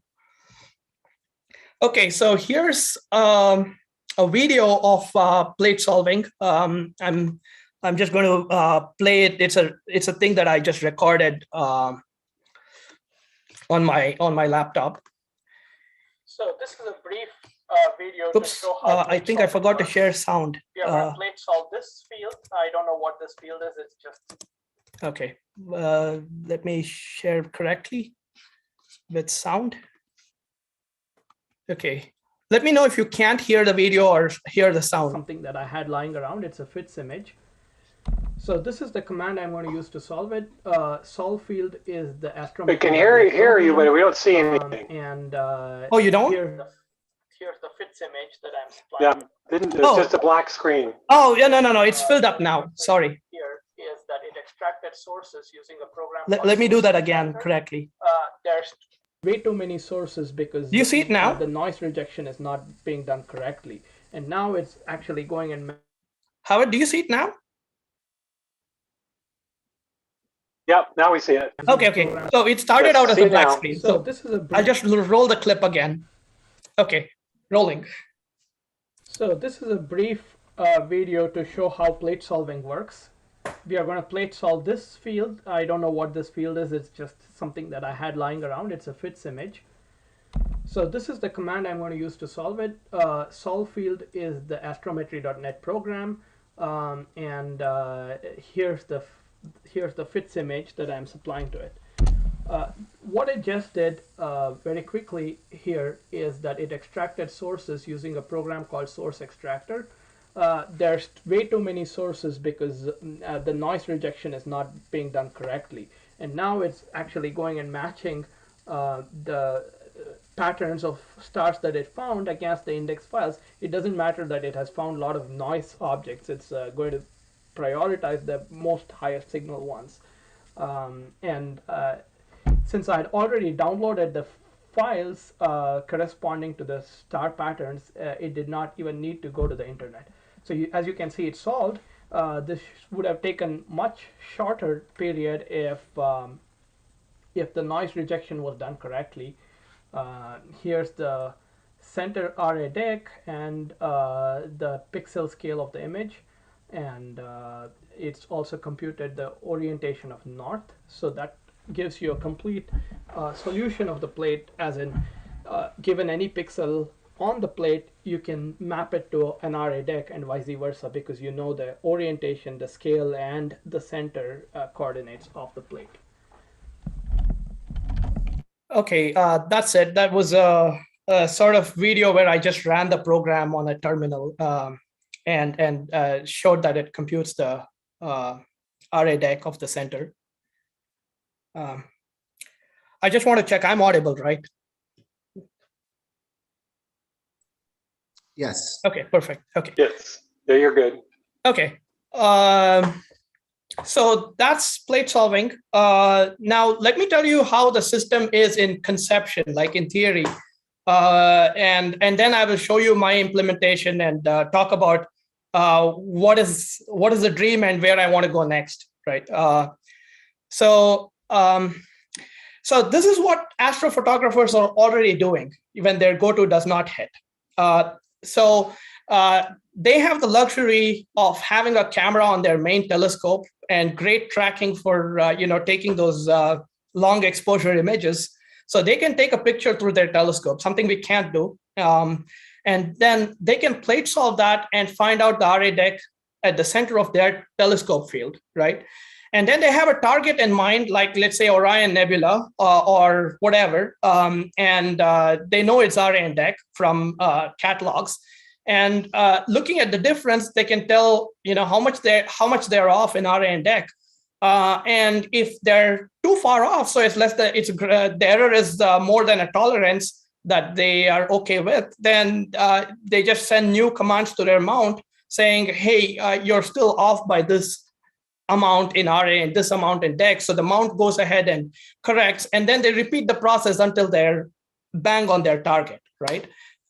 So this already exists in a lot of astrophotography programs that I know nothing about, right? But what if the main telescope is a visual scope? Then you don't have great tracking to be able to take exposures through your long, my focal length there is 2000 millimeters. And so it's impossible with the sort of tracking I have to take any pictures through that telescope. And, it shakes so badly and all of that.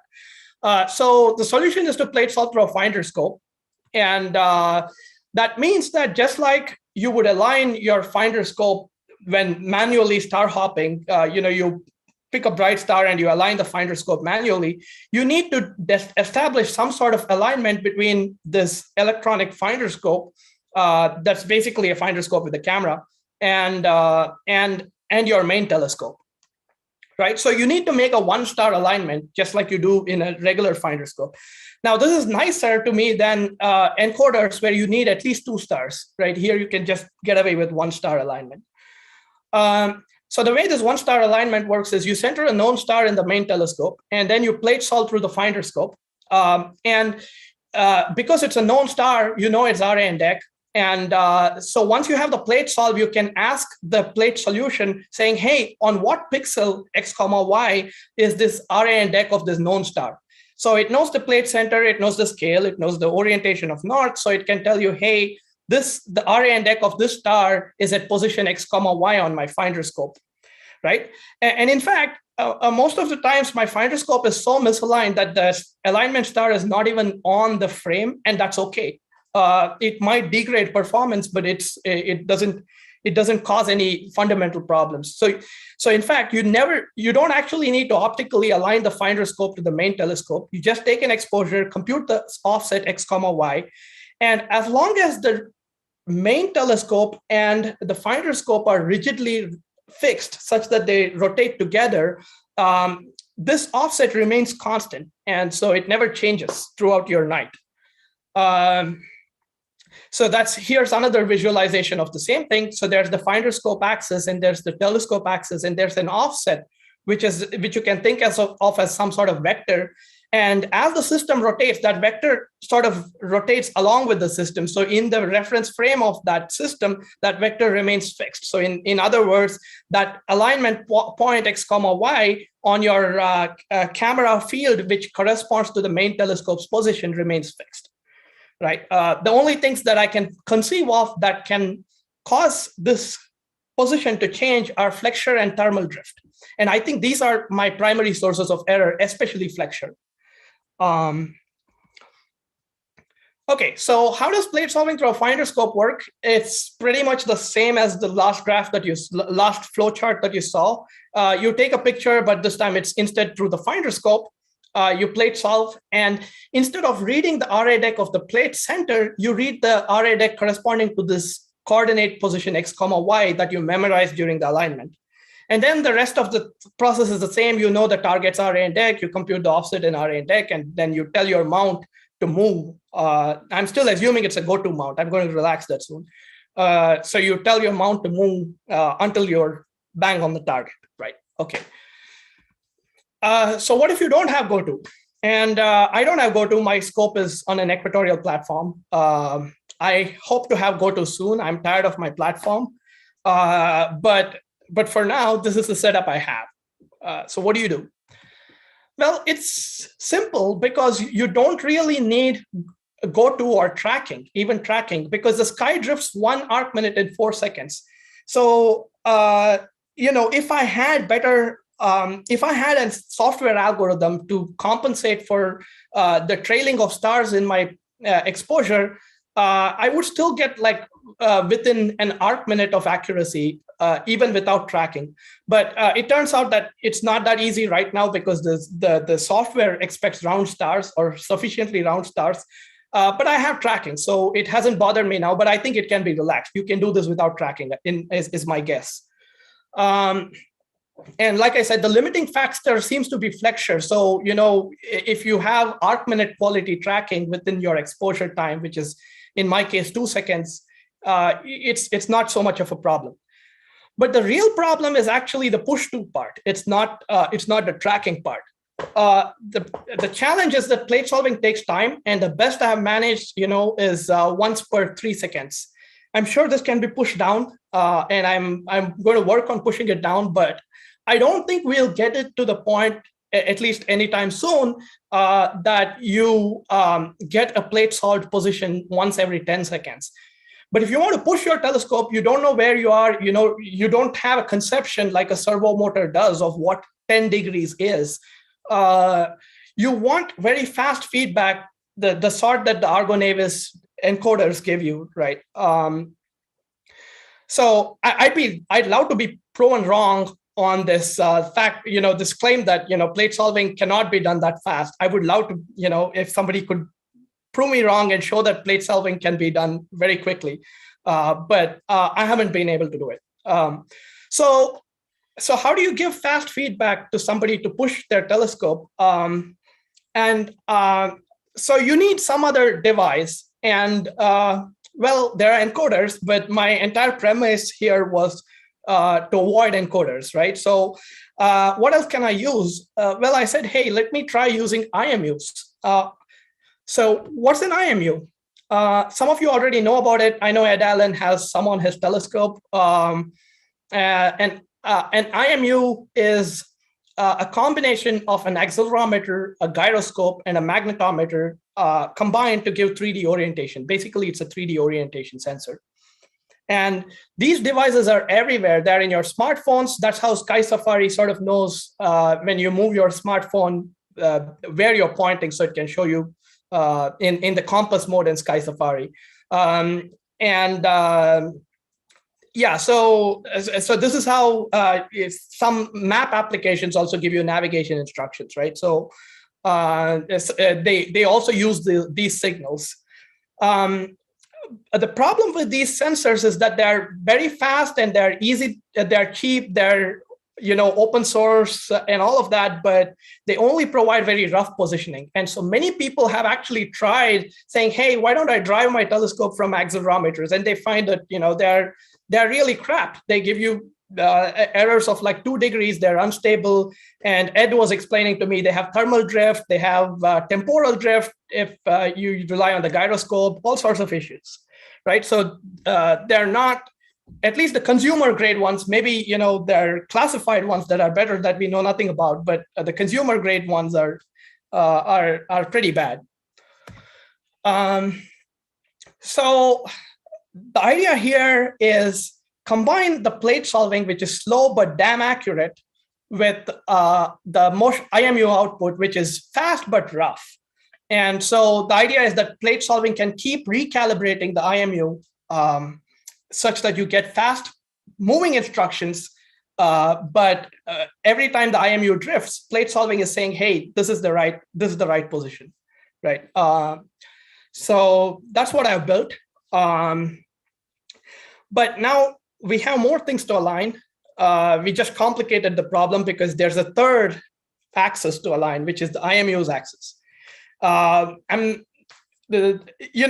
This would be avoided if you ask the user to precisely orient this, board to arc minute precision on this particular finder scope, and that's very hard. So you just assume instead that the board's orientation is unknown with respect to the finder scope. But hopefully we have fixed it rigidly enough, right? I've just used tape, really. So I'm pretty sure it's not rigid, but it's rigid enough. Yeah, so now we have more things to align. That's the price we pay. In fact, there's not one, but 2 alignments to make. The orientation of the circuit board on my finder scope is arbitrary. So I need to determine the orientation between the frame of the IMU and the actual sky or my telescope, however you look at it. The other problem is that this IMU, even though it has a magnetometer to specify where north is, that magnetometer is very unreliable because a small local magnetic field, like a piece of iron that's just had a little bit of residual magnetism, is enough to throw it off. And this is a huge problem with relying on the magnetometer. So in fact, when I start the IMU up, I don't actually rely on the magnetic north that it produces, but the azimuth of the IMU is sort of freely floating. It's unfixed. So I need to determine the offset between the IMU's frame and the actual north, because I'm not using the magnetic north. So there are two alignments to be done. But the great news is that you don't need to do these alignments like you did that 1-star alignment as a user. We can keep using plate solving to actually align the IMU and keep recalibrating it. I already mentioned this, but I'm reiterating this point. It does not add an extra alignment step. So there's a lot of complicated math. I did this with quaternions, if you have heard of them. It took me a lot of time to figure out this algorithm, but it works. And after a few attempts, I got it right. So yeah. So the calibration process actually looks like this. This is the alignment that we already talked about, where you center an alignment star in the main telescope.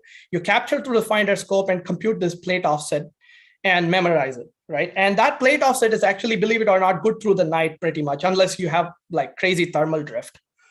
And then simultaneously, what the software does is that it takes a calibration, it reads the IMU and says, okay, I got one data point, here's the position read out by the IMU, and here's the altaz of the telescope at that time. So it notes down that data point. Then the next alignment step is that the user just has to move the telescope. Because we have to determine the azimuth, it turns out that the motion should be predominantly in altitude, or like a significant change in altitude is what is needed. So once this happens, I just pull my telescope down. You'll see me doing it in the video at the end. And I just wait for the system to capture a plate and solve it.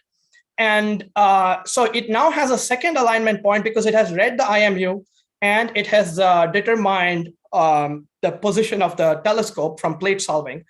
And that gives it a second calibration point. And so now it has two pieces of information that it can use to calibrate both the things that were supposed to be calibrated. So I realize that's a lot of stuff there, but if you didn't get this, it's okay. The key punchline is you do a 1-star alignment and then you move your telescope and let go. That's it. And then it has aligned. It has figured out now an alignment between the IMU and the finder scope, and the finder scope and the telescope. So the IMU readout can be mapped to your telescope's position roughly, right? Because the IMU is inaccurate, but plate solving is pretty accurate. Okay, so this calibration keeps happening by itself as you work through the night with your telescope. Every time it gets a plate solve, it does refine on this calibration. Unfortunately, I still haven't figured out how to make this calibration have like a memory history and sort of make a model of the IMU. I think that's very complicated, and I just haven't looked into it. Okay, how do you use this system? Now that you have aligned the system, how does it look like when you're actually using it? You punch in a target from a target's array deck into the software, and the software says it computes its altaz and other things based on the time. And then the software kicks off a plate solve and says, okay, here's the position of the telescope. And for reasons that I will explain later shortly, it also computes. Let me see if I can annotate this. Okay, it also produces a pause image of the scope field. And if you don't know what pause is, it's just an all-sky survey. So there's a database that you can ask, give me a picture of the sky around this array and deck with north oriented up, and it will give you, right? So that's it's an all-sky survey, Palomar optical sky survey. So you know the array and deck of the telescope because you just read out the array and deck at that position on the plate, and you presented the user with a pause image of that scope field. And at the same time, it goes ahead and calibrates the IMU, and now the IMU based altaz is pretty good. At this point, we compute the difference between the altaz from the IMU and the altaz of the target, so you know how to move the telescope in altitude and azimuth, and that's shown to the user. So this is sort of like a feedback loop with the user in the loop, right? So the person pushing the telescope is the actuator, they push the telescope. The software reads the IMU again and says, hey, this is the new offset that you have to target. So it keeps updating the offset as you're moving the telescope. It does this about 10 times in a second. So that's how I achieve that, smooth updates as you move the telescope. Now, every time the telescope becomes stationary enough to take an exposure, so I just let go of the telescope, and the software knows, because it's reading the IMU, hey, the position hasn't changed, so this telescope is stationary. It goes ahead and takes an exposure. And then it kicks off the plate solve, it recalibrates the IMU and says, okay, the IMU told you were on the target, but that's not actually true. The plate solving is more accurate, and it's now telling me that you're actually this far off. And so it recalibrates the IMU, and then you push. So it's sort of, so there's this sort of fast loop that tells you how to push the telescope, that's shown in orange, and but that's not accurate. And then there's the slow, accurate loop, which is shown in blue, that keeps recalibrating the fast loop to get you onto target. And so using the system, I have to iterate maybe 4 or 5 times before I can land on the target. So I show the user altitude and azimuth offsets on a computer screen, just like an Argo would on the Argo's little screen. But I found that if you're very close, it's counterintuitive. And part of the problem is my telescope motion is very stiff, and it's hard to think in terms of altitude and azimuth. And the second part of the problem is that this IMU is not very reliable. It's not very good when you have jerky movements. So when your readings are looking like this, let's say you're under half a degree away from the target, I have a different way to find the object at the end, which is to go into the eyepiece. So I do the last mile in the eyepiece. And because I've plate solved and know the position of my telescope pretty well, what I can do is I compute a correctly oriented pause image. And there's a display right behind, mounted on my secondary cage. You can see it in the background of my my video stream right there. So I have a display mounted on the secondary cage that shows me a correctly oriented pause image, and with an FOV circle and directions on how to move the target in the telescope field. So in this example here, it's actually saying that my target is at 6 o'clock, about 1 degree away. And I know that 1 degree is about 2 FOVs in this case, right? So I can just do the last mile in the eyepiece by saying, hey, the object is at 6 o'clock. I just need to pull it from 6 o'clock. And this usually works really well. It's very intuitive to do this last mile in the eyepiece. So that's the conception of the system. And here's what it is like in practice. First, let me tell you what's my North Star and the dream that I think is feasible, maybe not now, but with improvements in CMOS sensors, I'm sure it'll come. So the dream is that there's an ideal user installation where you just remove the existing finder scope and replace it with the fully integrated electronic system. And then you mount a tablet or HDMI display next to the eyepiece and connect it, wirelessly, preferably to the system. And then somehow there's a seamless combination of this fast and slow loop that I've described, such that you don't have 5 iterations like I still need to do. And somehow we get the accuracy under 2 arc minutes. If that's not possible without a pointing model, you learn a pointing model quickly from a few data points. And my hope is that because this pointing model relies only on differential flexure, a good chunk of it will not change when you move your telescope from one place to another, because the tilt of your scope and other things like that just don't matter for the system. In fact, I'll mention this later in the video. My telescope is on a platform, and every time I reset the platform, I don't realign. The alignment just persists because it has nothing to do with the platform. So this is a dream. I hope somebody will build it. I know some friends are working on it, but it still doesn't exist as far as I know. this is where I'm at. It's a very prototype-like system. It's not polished, but let me roll this video that I recorded at Okie Tech Star Party. Is the video visible?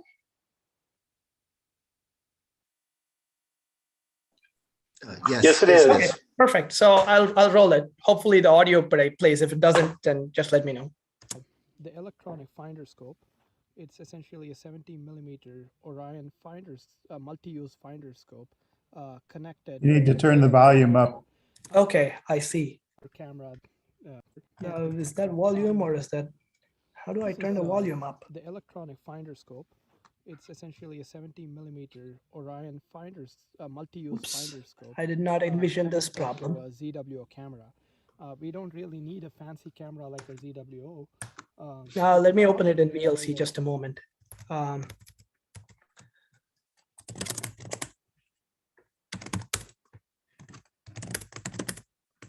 think that's what it's called. But okay, is it better now? This is the electronic finder scope. Much better. It's essentially a 17 millimeter Orion multi-use finder scope connected to a ZWO camera. We don't really need a fancy camera like a ZWO. We could probably get away with a faster and smaller finder scope or lens and a simpler camera than something that's used for real astrophotography. Strapped to this finder scope is an Arduino, which is a microprocessor, and it connected to the Arduino is a motion sensor, the IMU shield for the Arduino. We have this mess of wires going to my laptop because my prototype involving the Raspberry Pi, which is a single board computer, did not quite work out on the field and needs some re-engineering.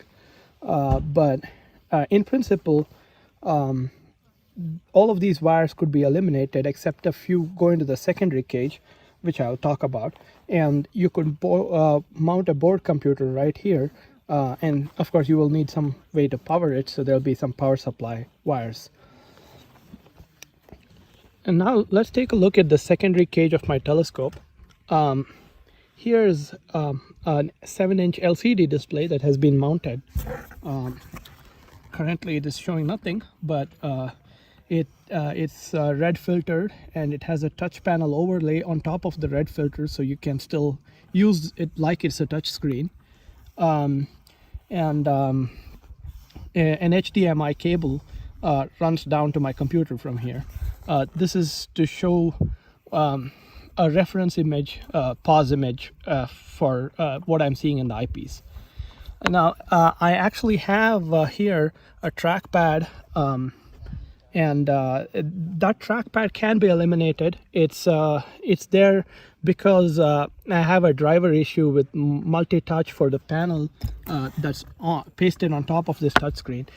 If we used an AMOLED display, which doesn't have a backlight, like Ed Allen does on his telescope, then we should be able to just use the native touchscreen of the display rather than have all of these complicated workarounds to red filter a regular touchscreen, LCD touchscreen.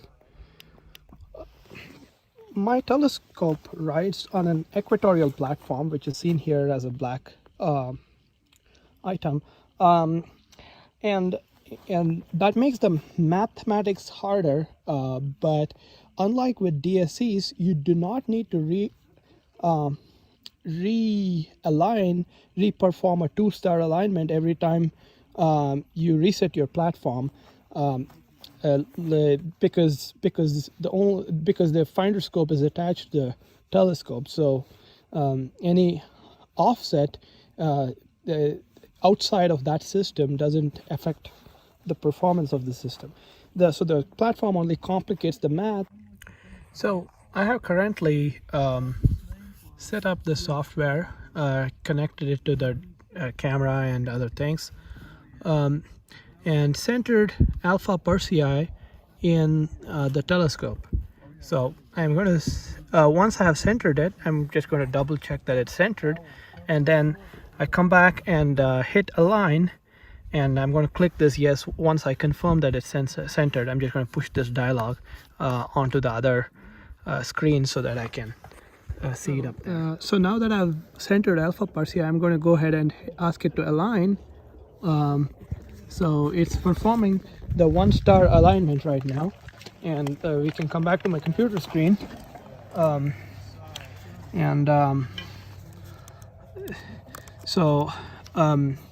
Basically, it's plate solving right now as we speak. Okay, so now that the alignment is complete, I'm going to enable the plate solve loop that I have described. It's going to keep taking exposures and keep solving them. I've also set it up to target M77 as the object, and it's resolved with my planetarium and set as the target. Now I'm going to go to my telescope. So you see, it's not yet giving me guiding instructions. That label that just says guide has no instructions on how to push my telescope as yet. And that's because the IMU calibration, remember, requires 2 data points. So I need to generate the second one by going to my telescope and moving it in altitude by about 10 degrees. This is so that it can fix the magnetic magnetometer, or so that it can fix north without relying on the magnetometer. So now that it's done that, you see it just takes another solve, and now I have guiding instructions. So all I needed to do to get that second calibration point was to move my telescope. So now, and here's the part that needs a lot of improvement, but it's possible to improve it. I'm going to use the IMUs to push my telescope. So I just brought my telescope into range. So as you see, as I move my telescope, these numbers are changing. So I just need to follow the instructions and get them to as close to 0, 0 as possible. So now with a few iterations, I've gotten close, and I then can do the last mile in the eyepiece. Let me pick up my flashlight. So as you can see in this display, I'm not far. The object is just below in my eyepiece field of view at like 6 o'clock. And remember, this is oriented correctly, and that circle actually does represent the FOV of my current eyepiece, which is a 6mm eyepiece on this telescope. So I'm just going to bring it in from 6 o'clock, and there's the object. It's right there. And now let me center it to show you that the solving is sensitive to that kind of difference. So I have now centered it in my eyepiece, and once the solver hits again, it should show it pretty close to center. Yeah, I think that's the amount of error I have right now, what you're seeing. So that was a bit anticlimactic when I realized that I really had a lot of flexure error or whatever it was. But by a lot here, I actually mean 6 arc minutes. So the field of view of that circle was 12 arc minutes. So when it's riding at the edge of my eyepiece, when the actual object is at the center, so that should be a 6 arc minute error. So I'm pretty sure that it can be improved even further. Because one of the big factors here is that this camera is really heavy, and it's on a series of T-thread extenders, which is like a recipe for flexure. So I'm sure it can be improved further. But this is 6. I've always seen it hit within 5 arc minutes off the bat. I think sometimes if the temperature drifts too much, then I see some variations. I have to do maybe one more alignment at the night through the night, or if I'm observing at a drastically different altitude from my alignment star, sometimes even like 5 to 10 arc minutes is very annoying. So, but yeah, this is where I'm at right now. So, what I'd like to try next is, and your suggestions and contributions are invited. I'm very happy to discuss this. It's I was thinking about whether I wanted to, keep it closed or whatever, but I figured that I want to just share it. So I'm very happy to talk about how I built the system. Yeah, what I would like to do next is transition to a shorter focal length, because the limiting factor seems to be flexure and not arc seconds per pixel on the image, right? And maybe we can also get away without tracking, because tracking introduces 1 arc minute of drift in 4 seconds, right? So, I guess the other advantage of going to a shorter focal length is that you can get away with shorter exposures, since more brighter stars are likely available in the larger FOV. And anything that will reduce the exposure duration will make the plate solving the more accurate loop faster. And so that's beneficial. And actually, just as a proof of concept that a shorter focal length works, my friend Harshad, who is the author of the Android app Sky, he's tried to build a plate solving app, and he reports plate solving running on a mobile phone with 5 arc minute accuracy, just with a phone camera. So that's quite encouraging. I'd say very encouraging. The other thing I'd like to try is transition to a lighter and cheaper camera. The camera I'm using costs $400. It's meant for astrophotography. It has cooling. We don't need any of that. You can get the same sensor, IMX291, for $35 as a board computer. And the global Meteor network is heavily leveraging this, as I learned from talking to Pete Eschman at Okitex. And the advantages of that, it brings the system's cost down, and it also makes flexure less of a problem, because you don't have this heavy metal that's designed for cooling. And the other thing I want to do is transition to a single board computer, so I don't have all of these wires running around my telescope. I actually have the full software stack already running on ARPi 4B+, taking marginally longer to plate solve because it's just a slower computer. But I have some issues with the connectivity, like it just kept dropping my cameras. It just lost connection with the camera for some reason when I tried it on the field. So I think it's a power supply issue. And once I have that ironed out, I think it should be possible to run the entire software stack on a Raspberry Pi. So that's where I'm at, and I'm open to questions. As you can see, parts of the system are behind me, so I can show anything that people are interested in. That's about it. Yeah.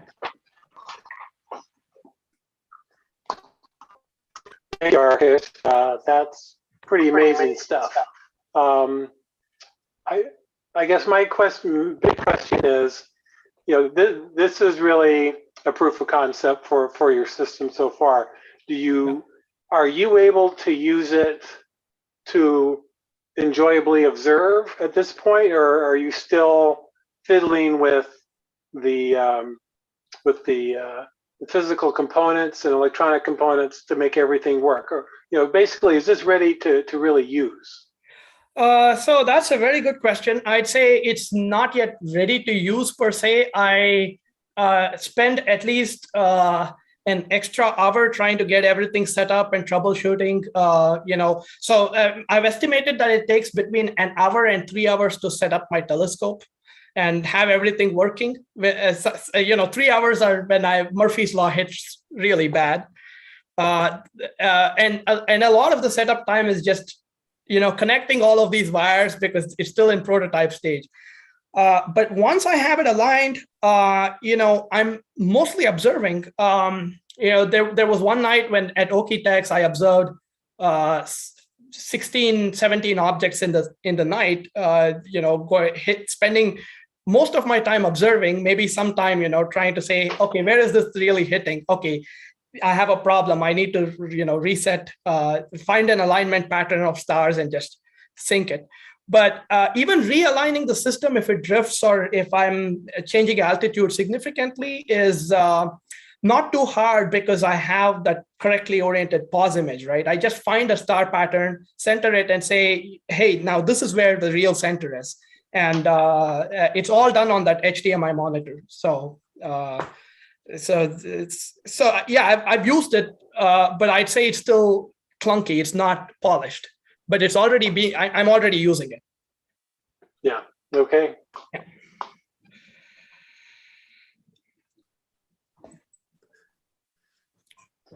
Anybody else out there? Yeah, Akash.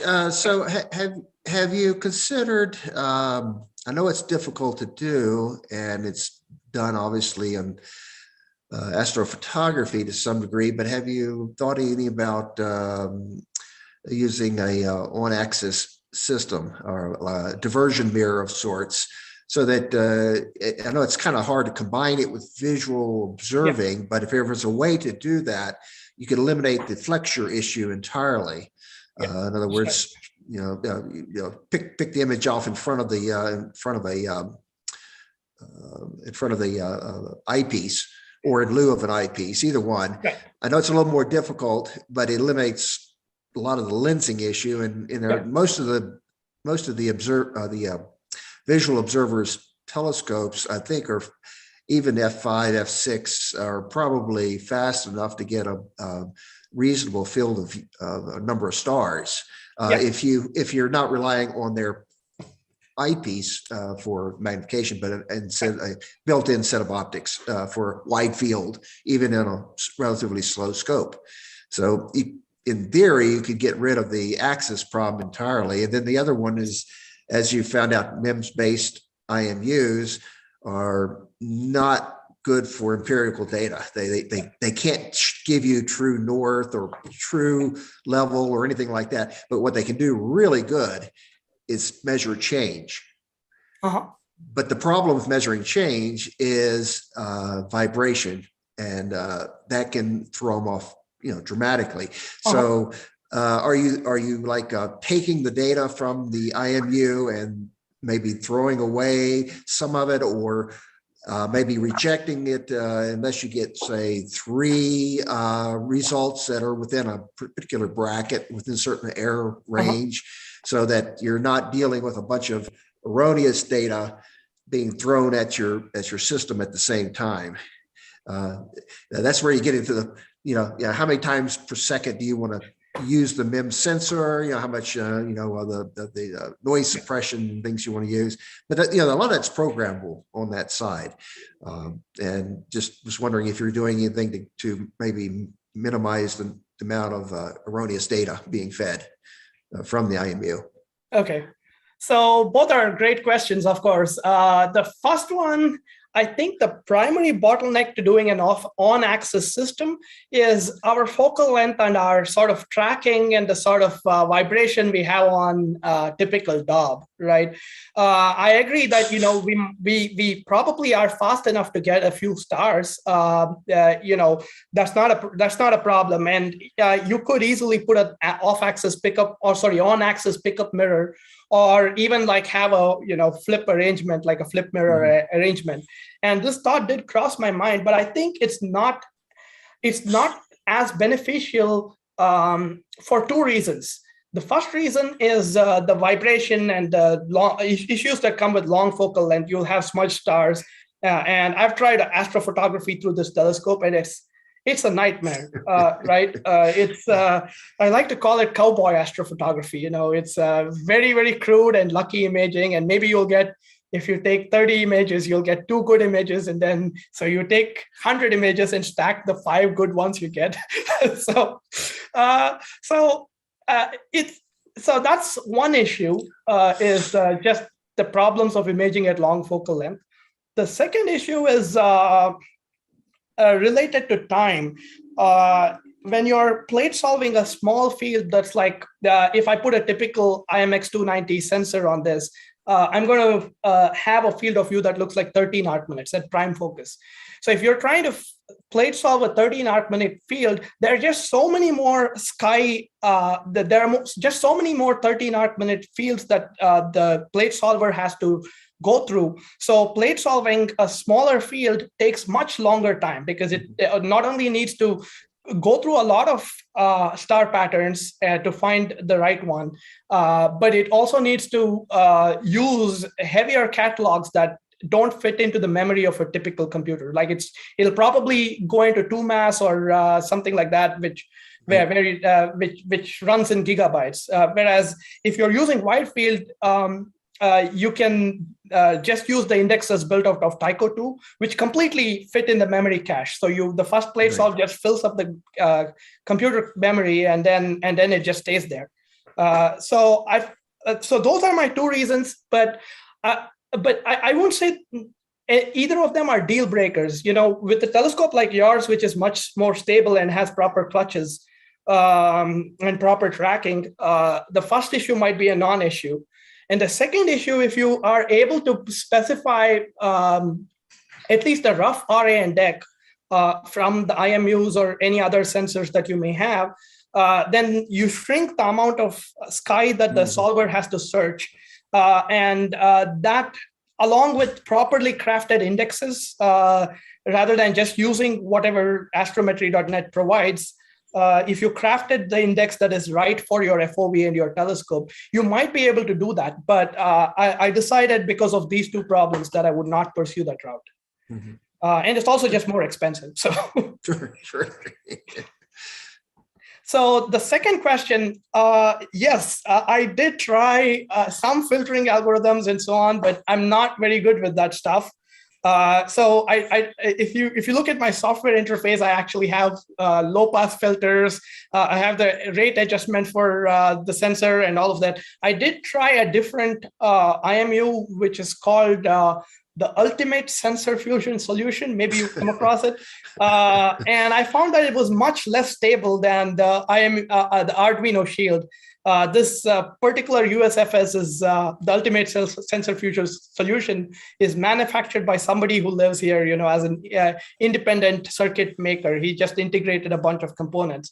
I spent some time trying to do that, see if I could get that stable, but then I just gave up.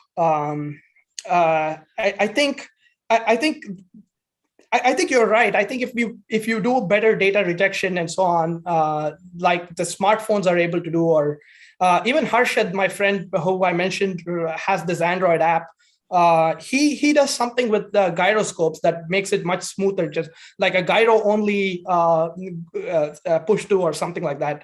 And I haven't tried any of that, to be honest. I found out that if I drop the magnetometer, then I have problems because of the drift. And even if the magnetic north is not precise, the magnetometer helps tell you when you're not moving. So that's the maximum I've done. I've just found out that 9-axis fusion works best for me. I haven't tried 3-axis, like just gyros, but I've found out the magnetometer is necessary. And I've tried 2 different boards. I've not been happy with the other boards, so I've just stuck to this. So, but you're right. I think doing some heavy work on that front, in choosing the rates correctly, choosing fusion algorithms and smoothing algorithms correctly, I think will make the experience a lot better. I just haven't done it. Yeah. Thank you. Any other questions or comments? Oh, okay. Okay, that's it. Go ahead, Akarsh. Well, all right.